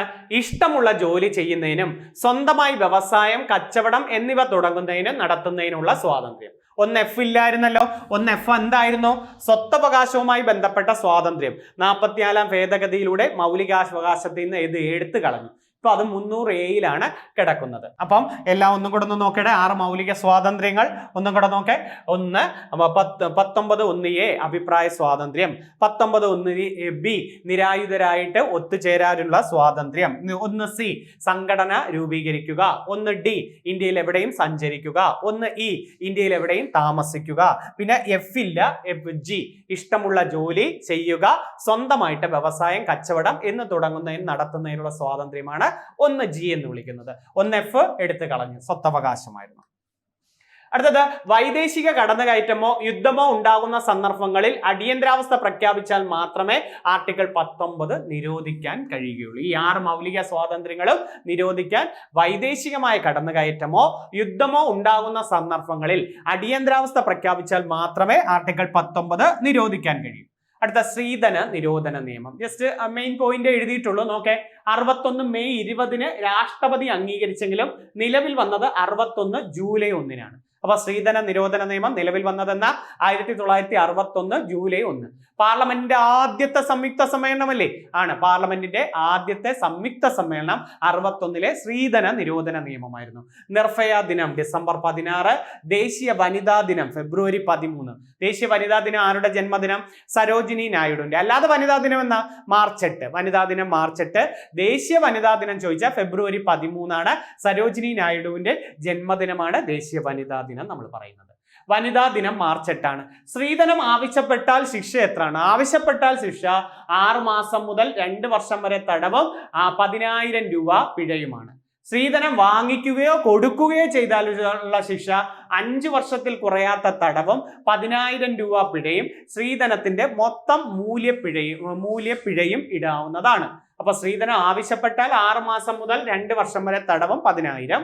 സ്ത്രീധനം വാങ്ങിക്കുകയോ കൊടുക്കുകയോ ചെയ്താൽ 5 വർഷത്തിൽ കുറയാത്ത തടവും 15,000 രൂപ പിഴയും അല്ലെങ്കിൽ സ്ത്രീധനത്തിന് തുല്യമായ മൂല്യപ്പിഴ. സ്ത്രീധനം മരണം സംഭവിക്കുന്നതുമായി ബന്ധപ്പെട്ടത് എത്രയാണ്? 304B ആണ് സ്ത്രീധനം. 7 വർഷത്തിൽ കൂടുതലുള്ള തടവാണ് സ്ത്രീധന മരണവുമായി ബന്ധപ്പെടുന്നത്. 7 വർഷത്തിൽ കൂടുതലുള്ളത്. സ്ത്രീധന മരണവുമായി ബന്ധപ്പെട്ട സെക്ഷൻ എത്ര? 304B ആണ്. അടുത്തത് നവകേരള മിഷൻ. എല്ലാം അറിയാവുന്നതാ, എന്നാൽ ഇപ്പം 2ാം ഘട്ടം തുടങ്ങി, നവകേരള കർമ്മ മിഷൻ. അതുകൊണ്ട് ആദ്യം ഞാൻ നവകേരള എന്ന് നോക്കേ. കേരള സംസ്ഥാന രൂപീകരണത്തിന്റെ വജ്ര ജൂബിലി. എത്ര വജ്ര ജൂബിലി? 60ാം വാർഷികം. വജ്ര ജൂബിലിയോടനുബന്ധിച്ച് 60ാം കേരള സർക്കാർ കൊണ്ടുവന്ന സമഗ്ര വികസന പദ്ധതിയല്ലേ നവകേരള മിഷൻ. എന്നാണ് നവകേരള മിഷൻ? 2016 നവംബർ 10. നവകേരള മിഷൻ എന്നാണ് 2016 നവംബർ 10 അന്നത്തെ ഗവർണറായിരുന്ന പി സദാശിവമാണ് ഇത് ഉദ്ഘാടനം ചെയ്യുന്നത്. ആദ്യം 4 ഉപപദ്ധതികളാണ് ഉണ്ടായിരുന്നത്. ഹരിത കേരളം, ആർദ്രം, ലൈഫ്, പൊതുവിദ്യാഭ്യാസ സംരക്ഷണ യജ്ഞം. അപ്പം ആദ്യം എത്ര പദ്ധതികൾ? 4 ഉപപദ്ധതികൾ. ഹരിത കേരളം, ആർദ്രം, ലൈഫ്, പൊതുവിദ്യാഭ്യാസ സംരക്ഷണ യജ്ഞം. ഹരിത കേരളം 2016 ഡിസംബർ 8 തന്നെ തുടങ്ങി. ഹരിത കേരളം പദ്ധതി ആ പേരിലൂടെ കിട്ടുമല്ലോ. എന്താ ഹരിത കേരളം? അധ്യക്ഷൻ പിണറായി വിജയൻ, ഉപാധ്യക്ഷൻ TR സീമ. പ്രധാന ലക്ഷ്യം ജലസമൃദ്ധിയും ശുചിത്വം, മാലിന്യ സംസ്കരണം, സുരക്ഷിത ഭക്ഷ്യവസ്തുക്കളുടെ ഉൽപാദനം, ജൈവ കൃഷിയെ പ്രോത്സാഹിപ്പിക്കുക. ഇതൊക്കെ സ്റ്റേറ്റ്മെന്റ് വരുന്നതാണ്, ഈ പോയിന്റുകൾ സഹിതം വരുന്നതാ. അല്ലാതെ വൺ വേർഡ് മാത്രം പഠിച്ചു വെക്കരുത്. ഹരിത കേരളത്തിന്റെ പ്രധാന ലക്ഷ്യങ്ങൾ ജലസമൃദ്ധിയും ശുചിത്വവും വീണ്ടെടുക്കുക, മാലിന്യ സംസ്കരണം, സുരക്ഷിത ഭക്ഷ്യവസ്തുക്കളുടെ ഉൽപാദനവും വർദ്ധിപ്പിക്കുക, ജൈവ കൃഷി പ്രോത്സാഹിപ്പിക്കുക. ഇതൊക്കെയായിരുന്നു. അടുത്തത് brand ambassador KJ Yesudas. Haritha Keralam പദ്ധതിയുടെ brand ambassador KJ Yesudas. Ardram പദ്ധതി 2017 വരുന്നത്. അധ്യക്ഷൻ മുഖ്യമന്ത്രിയായിരിക്കും, ഉപാധ്യക്ഷൻ ആരോഗ്യമന്ത്രിയായിരിക്കും. എന്താണ് ആർദ്രം പദ്ധതിയുടെ? സർക്കാർ ആശുപത്രികൾ രോഗി സൗഹൃദമാക്കുക. ആർദ്രം പദ്ധതി കൊണ്ട് ഉദ്ദേശിക്കുന്നത് എന്താണ്? സർക്കാർ ആശുപത്രികൾ രോഗി സൗഹൃദമാക്കുക. ഏത് വർഷമാണ് വന്നത്? 2017 ആർദ്രം പദ്ധതി. അടുത്തത് ലൈഫ് പദ്ധതി 2016 തന്നെ വന്നു. അധ്യക്ഷൻ മുഖ്യമന്ത്രി തന്നെ, ഉപാധ്യക്ഷൻ തദ്ദേശ സ്വയംഭരണ വകുപ്പ് മന്ത്രിയാണ്. ചീഫ് സെക്രട്ടറി ഒരംഗവും പ്രതിപക്ഷ നേതാവും പ്രത്യേക ക്ഷണിതാവും ആയിരിക്കും. ചീഫ് സെക്രട്ടറി ഒരംഗവും പ്രതിപക്ഷ നേതാവ് ഒരു പ്രത്യേക ക്ഷണിതാവായിരിക്കും. കേരളത്തിലെ എല്ലാ ഭവനരഹിതർക്കും പാർപ്പിടം ലഭ്യമാക്കുക എന്നതാണ് ഇതിന്റെ ലക്ഷ്യം. ഭവനരഹിതർക്ക് പാർപ്പിടം ലഭ്യമാക്കുക. ഏതാ? ലൈഫ് പദ്ധതി. അടുത്തത് പൊതുവിദ്യാഭ്യാസ സംരക്ഷണ യജ്ഞം 2017 ജനുവരി 2 വരുന്നു. അധ്യക്ഷൻ മുഖ്യമന്ത്രിയും ഉപാധ്യക്ഷൻ വിദ്യാഭ്യാസ വകുപ്പ് മന്ത്രിയുമായിരിക്കും. ഉപാധ്യക്ഷൻ എന്ന് പറയുന്നത് പൊതുവിദ്യാലയങ്ങളിൽ മികവിന്റെ കേന്ദ്രങ്ങളാക്കി മാറ്റുക, സ്കൂളുകളിൽ നിന്നുള്ള കുട്ടികളുടെ കൊഴിഞ്ഞുപോക്ക് ഇല്ലാതാക്കുക, ഹൈസ്കൂൾ ഹയർ സെക്കൻഡറി തലത്തിൽ ഹൈടെക് ക്ലാസ് മുറികൾ സജ്ജീകരിക്കുക. ഏതൊക്കെയാണ്? പൊതുവിദ്യാലയങ്ങൾ മികവിന്റെ കേന്ദ്രങ്ങളാക്കി മാറ്റുക, സ്കൂളുകളിൽ നിന്നുള്ള കുട്ടികളുടെ കൊഴിഞ്ഞുപോക്ക് ഇല്ലാതാക്കുക, ഹൈസ്കൂൾ ഹയർ സെക്കൻഡറി തലത്തിൽ ഹൈടെക് ക്ലാസ് മുറികൾ സജ്ജീകരിക്കുക. പ്രീ പ്രൈമറി മുതൽ ഹയർ സെക്കൻഡറി വരെയുള്ള കുട്ടികളുടെ വിദ്യാഭ്യാസ സൗകര്യം മെച്ചപ്പെടാൻ 1000 സ്കൂളുകളെ മികവിന്റെ കേന്ദ്രങ്ങളാക്കുക. ഇത്രയാണ് അതിലെ പോയിന്റുകൾ എന്ന് വിളിക്കുന്നത്. ഇനിയാണ് ശ്രദ്ധിക്കേണ്ടത്, നവകേരള കർമ്മ പദ്ധതി 2ാം ഘട്ടം തുടങ്ങി. ഇപ്പം 2ാം ഘട്ടം തുടങ്ങി. അതിൽ ഉൾപ്പെടുത്തിയിരിക്കുന്നുണ്ടോ? നവകേരള മിഷൻ പഴയ പോലെ ഉണ്ട്, ലൈഫ് മിഷൻ പഴയ പോലെ ഉണ്ട്, ആർദ്രം മിഷൻ ഉണ്ട്. പിന്നെ പൊതുവിദ്യാഭ്യാസ സംരക്ഷണ യജ്ഞം മാറ്റിയിട്ട് ഇപ്പം പുതിയ അതിനോടനുബന്ധിച്ച് വന്നതാണ് വിദ്യാകിരണം മിഷൻ. പിന്നെ വന്ന പുതിയൊരു പദ്ധതിയാണ് കേരള പുനർനിർമ്മാണ പദ്ധതി അല്ലെങ്കിൽ റീബിൽഡ് കേരള. കണ്ടോ? അപ്പൊ 5 പദ്ധതി വന്നു. ഏതൊക്കെയാ? ഹരിത കേരളം, ലൈഫ്, ആർദ്രം, പൊതുവിദ്യാഭ്യാസത്തിന് പകരം വിദ്യാകിരണം മിഷൻ, കേരള പുനർനിർമ്മാണ പദ്ധതി, റീബിൽഡ് കേരള. എന്താ നോക്കെ, പ്രളയാനന്തരം കേരളത്തിന്റെ പുനർനിർമ്മാണ പദ്ധതിയാണ് റീബിൽഡ്. പ്രളയാനന്തരം കുറെ വീടുകൾ നഷ്ടപ്പെട്ടില്ലേ, അത് പുനർനിർമ്മാണ പദ്ധതിയാണ് റീബിൽഡ് കേരള. പൊതുവിദ്യാഭ്യാസ സംരക്ഷണത്തിന്റെ പുതിയ പേര് വിദ്യാകിരണം മിഷൻ. അതിന്റെ പുതിയ പേരാണ് വിദ്യാകിരണം മിഷൻ എന്ന് പറയുന്നത്. ഓക്കെ, അടുത്തത് റിസർവ് ബാങ്ക്. ബേസിക് ക്വസ്റ്റ്യനുകളാണ് റിസർവ് ബാങ്ക് എന്ന് വിളിക്കുന്നത്. 1926 ഹിൽട്ടൺ യങ് കമ്മീഷൻ പ്രകാരം വരുന്നു. അപ്പം റിസർവ് ബാങ്ക് നിലവിൽ വരാൻ കാരണമായ കമ്മീഷൻ ഹിൽട്ടൺ യങ് കമ്മീഷൻ. ഏത് വൈസ്രോയുടെ കാലത്ത്? റീഡിംഗ് പ്രഭു ആണ് നിയമിക്കുന്നത്. അപ്പൊ അന്ന് ഭരിച്ചുകൊണ്ടിരിക്കുന്ന റീഡിംഗ് പ്രഭു, നമ്മൾ പഠിച്ചിട്ടില്ലേ ചൗരി ചൗര സംഭവമൊക്കെ കൊണ്ടുവരുമ്പോൾ സംഭവം നടക്കുമ്പോൾ റീഡിംഗ് പ്രഭു അല്ലേ. അപ്പൊ റിസർവ് ബാങ്ക് രൂപീകരിക്കാൻ കാരണമായ കമ്മീഷൻ ഏതാണ്? 26 ഹിൽട്ടൺ യങ് കമ്മീഷൻ പ്രകാരമാണ് വരുന്നത്. 1934 reserve bank of India act, കണ്ടോ, ആക്ട് 34 നിലവിൽ വന്നത് ഏപ്രിൽ 1. അപ്പൊ 26 Hilton young commission, 34 reserve bank നിയമം, 35 ഏപ്രിൽ 1 പ്രവർത്തനം. ദേശസാൽക്കരിച്ചത് എന്നാണ്? ദേശസാൽക്കരിച്ചത് 49 ദേശസാൽക്കരിച്ചത് എന്നാണ്? 1949 ജൂലൈ 1 ദേശസാൽക്കരിച്ചത്. ആസ്ഥാനം മുംബൈയിലെ നരിമാൻ പോയിന്റ് ആണ്. റിസർവ് ബാങ്കിന്റെ ആസ്ഥാനം ആദ്യം കൊൽക്കത്തയാണ്, 2 വർഷം കൊൽക്കത്തയായിരുന്നു. 37 മുതൽ എന്താണ്? മുംബൈ വരെയായി, മുംബൈയിലേക്ക് എത്തി. ധനകാര്യ വർഷം, റിസർവ് ബാങ്കിന്റെ ധനകാര്യ വർഷം ഏപ്രിൽ 1 മുതൽ മാർച്ച് 31 വരെയാണ് ധനകാര്യ വർഷം എന്ന് പറയുന്നത്.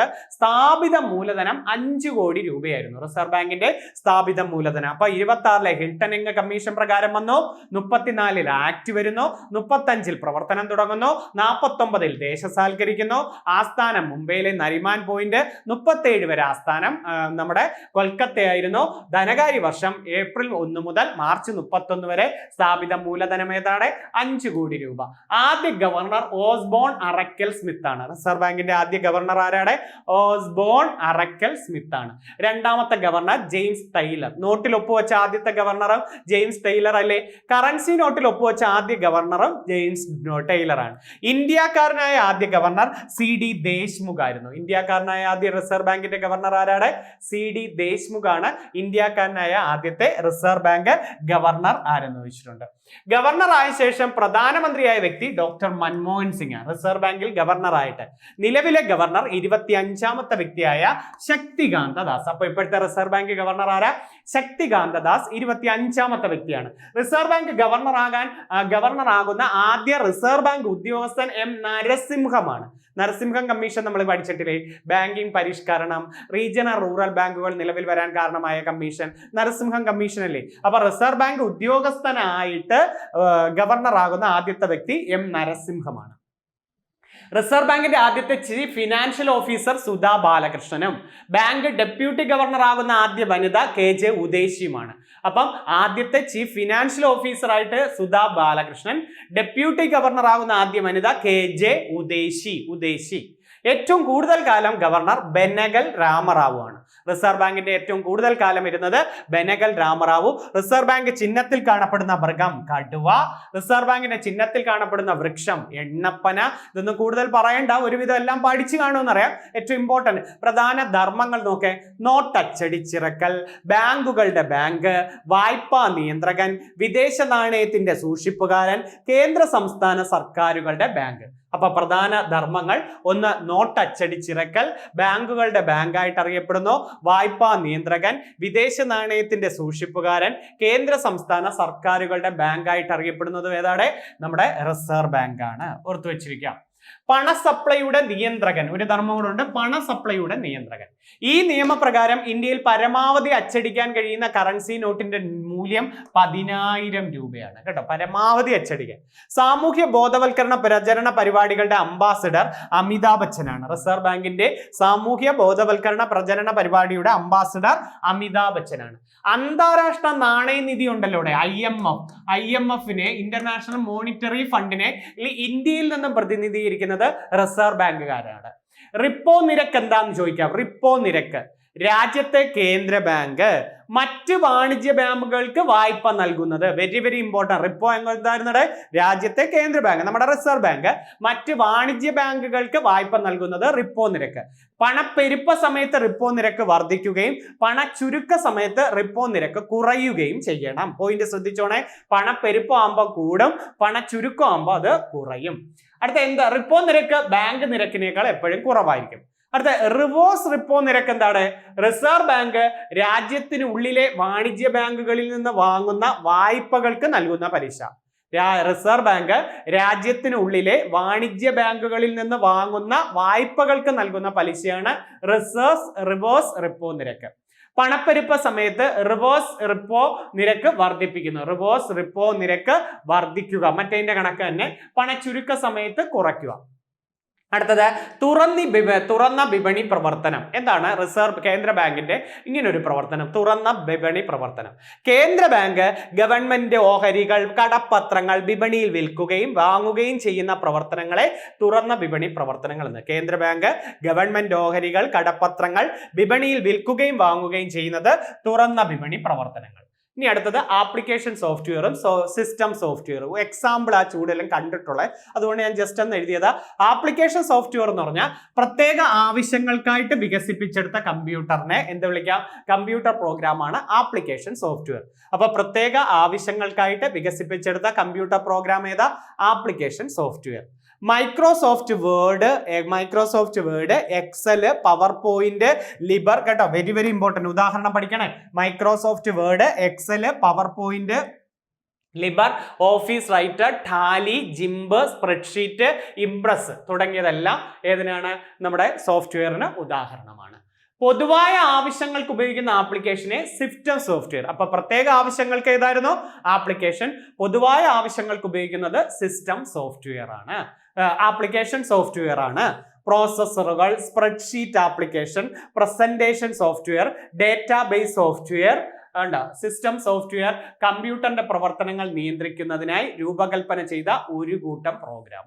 അപ്പം നമ്മൾ ആപ്ലിക്കേഷൻ സോഫ്റ്റ്വെയർ ആണ് ഇതുവരെ പഠിച്ചത്.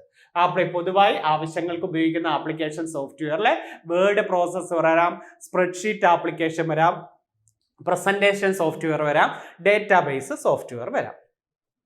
അടുത്ത നോക്കേ, സിസ്റ്റം സോഫ്റ്റ്വെയർ കമ്പ്യൂട്ടറിന്റെ പ്രവർത്തനങ്ങൾ നിയന്ത്രിക്കുന്നതിനായി രൂപകൽപ്പന ചെയ്ത ഒരു കൂട്ടം പ്രോഗ്രാമുകൾ. കമ്പ്യൂട്ടറിന്റെ ഹാർഡ്വെയറിനെ നിയന്ത്രിക്കുകയും പ്രവർത്തിക്കാൻ സഹായിക്കുകയും ചെയ്യുന്നു. ഉദാഹരണം very very important. Operating system, utility software, ഭാഷാ പ്രോസസ്സറുകൾ. ഓപ്പറേറ്റിംഗ് സിസ്റ്റം, യൂട്ടിലിറ്റി സോഫ്റ്റ്വെയർ, ഭാഷാ പ്രോസസ്സറുകൾ. ഓപ്പറേറ്റിംഗ് സിസ്റ്റം അതിൽ തന്നെ Microsoft Windows, Linux, Unix, disk operating system, ഇതൊക്കെ നമുക്ക് എന്ത് പറയാതെ സിസ്റ്റം സോഫ്റ്റ്വെയർ ആയിട്ട് ഉദ്ദേശിക്കാം. അത്രയാണ് 20 പോയിന്റുകളാണ് തന്നത്. ഇച്ചിരി ഒരു സ്വാഭാവികമായിട്ട് ഒരു മെയിൻ കാര്യം ഒന്ന് പറഞ്ഞ് സൂചിപ്പിച്ചെന്നേ ഉള്ളൂ. നേരത്തെ കണക്ക് റിവിഷൻ ഒന്നും നടത്താനൊന്നും സമയം കിട്ടത്തില്ല. അതുകൊണ്ടാണ്. എന്നാലും ഓർത്ത് വെക്കുക, ഒരു മെയിൻ 20 ടോപ്പിക്ക് ഇന്ന് നമ്മൾ കൊണ്ടുവന്ന 90 ടോപ്പിക്കായി. അടുത്ത ക്ലാസ്സും കൂടെ ആകുമ്പോഴത്തേക്ക് ഒരുവിധം ബേസ് ഞാൻ തരാം. ബാക്കി നിങ്ങളുടെ ഭാഗ്യം പോലെ. പിന്നെ നമ്മുടെ തിരുവനന്തപുരമൊക്കെ കഴിയട്ടെ. കഴിഞ്ഞതിന് ശേഷം എങ്ങനെയാണ് വരുന്ന മാറ്റങ്ങൾ ഉണ്ടെങ്കിൽ അതിനനുസരിച്ച് പുതിയൊരു മോഡൽ കുറച്ച് ടോപ്പിക്ക് കൂടെ ഉൾപ്പെടുത്താം. കേരള ഭരണ പരിഷ്കാരത്തിൽ നിന്നൊക്കെ ചിലപ്പോൾ നിങ്ങൾക്ക് കൂടുതൽ പരീക്ഷയ്ക്ക് കയറി വരാം. കേരള അഡ്മിനിസ്ട്രേറ്റീവ് ട്രൈബ്യൂണൽ, അല്ലെങ്കിൽ സർവീസുകളെ കുറിച്ച്, അല്ലെങ്കിൽ സാമൂഹ്യ സുരക്ഷാ പെൻഷൻ, സാമൂഹ്യ സുരക്ഷാ ബോർഡ്, ഇങ്ങനെയുള്ള കുറേ കാര്യങ്ങളൊക്കെ നിങ്ങൾക്ക് കയറി വരാൻ സാധ്യതയുണ്ട്. അപ്പം അതൊക്കെ എന്താണെന്ന് നോക്കട്ടെ. ഇപ്പം നാളെയും കൂടെ ആകുമ്പോൾ ഒരു ക്ലാസ്സും കൂടെ എടുത്ത് ഒരു ക്ലാസ് ഞാൻ മാക്സിമം ഉൾപ്പെടുത്തിക്കൊണ്ട് മാക്സിമം കൊണ്ടുതരാം. ഇപ്പം നമ്മൾ എത്ര ആയി തീർത്തിരിക്കുന്നത്? 90 എണ്ണം തീർന്നു അല്ലേ? എത്ര നേരം കൊണ്ട് പെട്ടെന്ന് തീർത്തു. നിങ്ങൾ ഇങ്ങനെയല്ല പഠിപ്പിക്കേണ്ടതെന്ന് തന്നെ എനിക്കറിയാം. എന്നാലും അത് പ്രധാനപ്പെട്ട പോയിന്റ് പറഞ്ഞു തരിക. ഇത് ഒത്തിരി നേരം ഇങ്ങനെ 1.5 മണിക്കൂർ 2.5 മണിക്കൂർ വെച്ചിട്ടും കാര്യമില്ലല്ലോ. ഏറ്റവും മെയിൻ പോയിന്റ് നിങ്ങളെ എത്തിക്കുക എന്നുള്ളതാ. കുത്തിയിരുത്തി പഠിപ്പിക്കേണ്ട കാര്യമില്ല, നിങ്ങളങ്ങ് പഠിച്ചോളൂ. ഒന്ന് ഐഡിയ തന്നേ ഉള്ളൂ. ഇതൊക്കെ ഏറ്റവും ഇമ്പോർട്ടന്റ് ആണ്. ഒരു ഐഡിയ ഒരു വട്ടം ഞാൻ പറയുന്നത് മാക്സിമം കേട്ട് പോവുക. പിന്നെ വീട്ടിൽ പോയിരുന്ന് ആ നോട്ടൊന്ന് റിവിഷൻ നടത്തുക കേട്ടോ. നല്ലൊരു ടോപ്പിക്കുമായിട്ട് ഇന്ന് നാളെ തന്നെ കാണാം. പോയിരുന്ന് പഠിക്കുക. എല്ലാവിധ പ്രാർത്ഥനകളും. നന്ദി, നമസ്കാരം.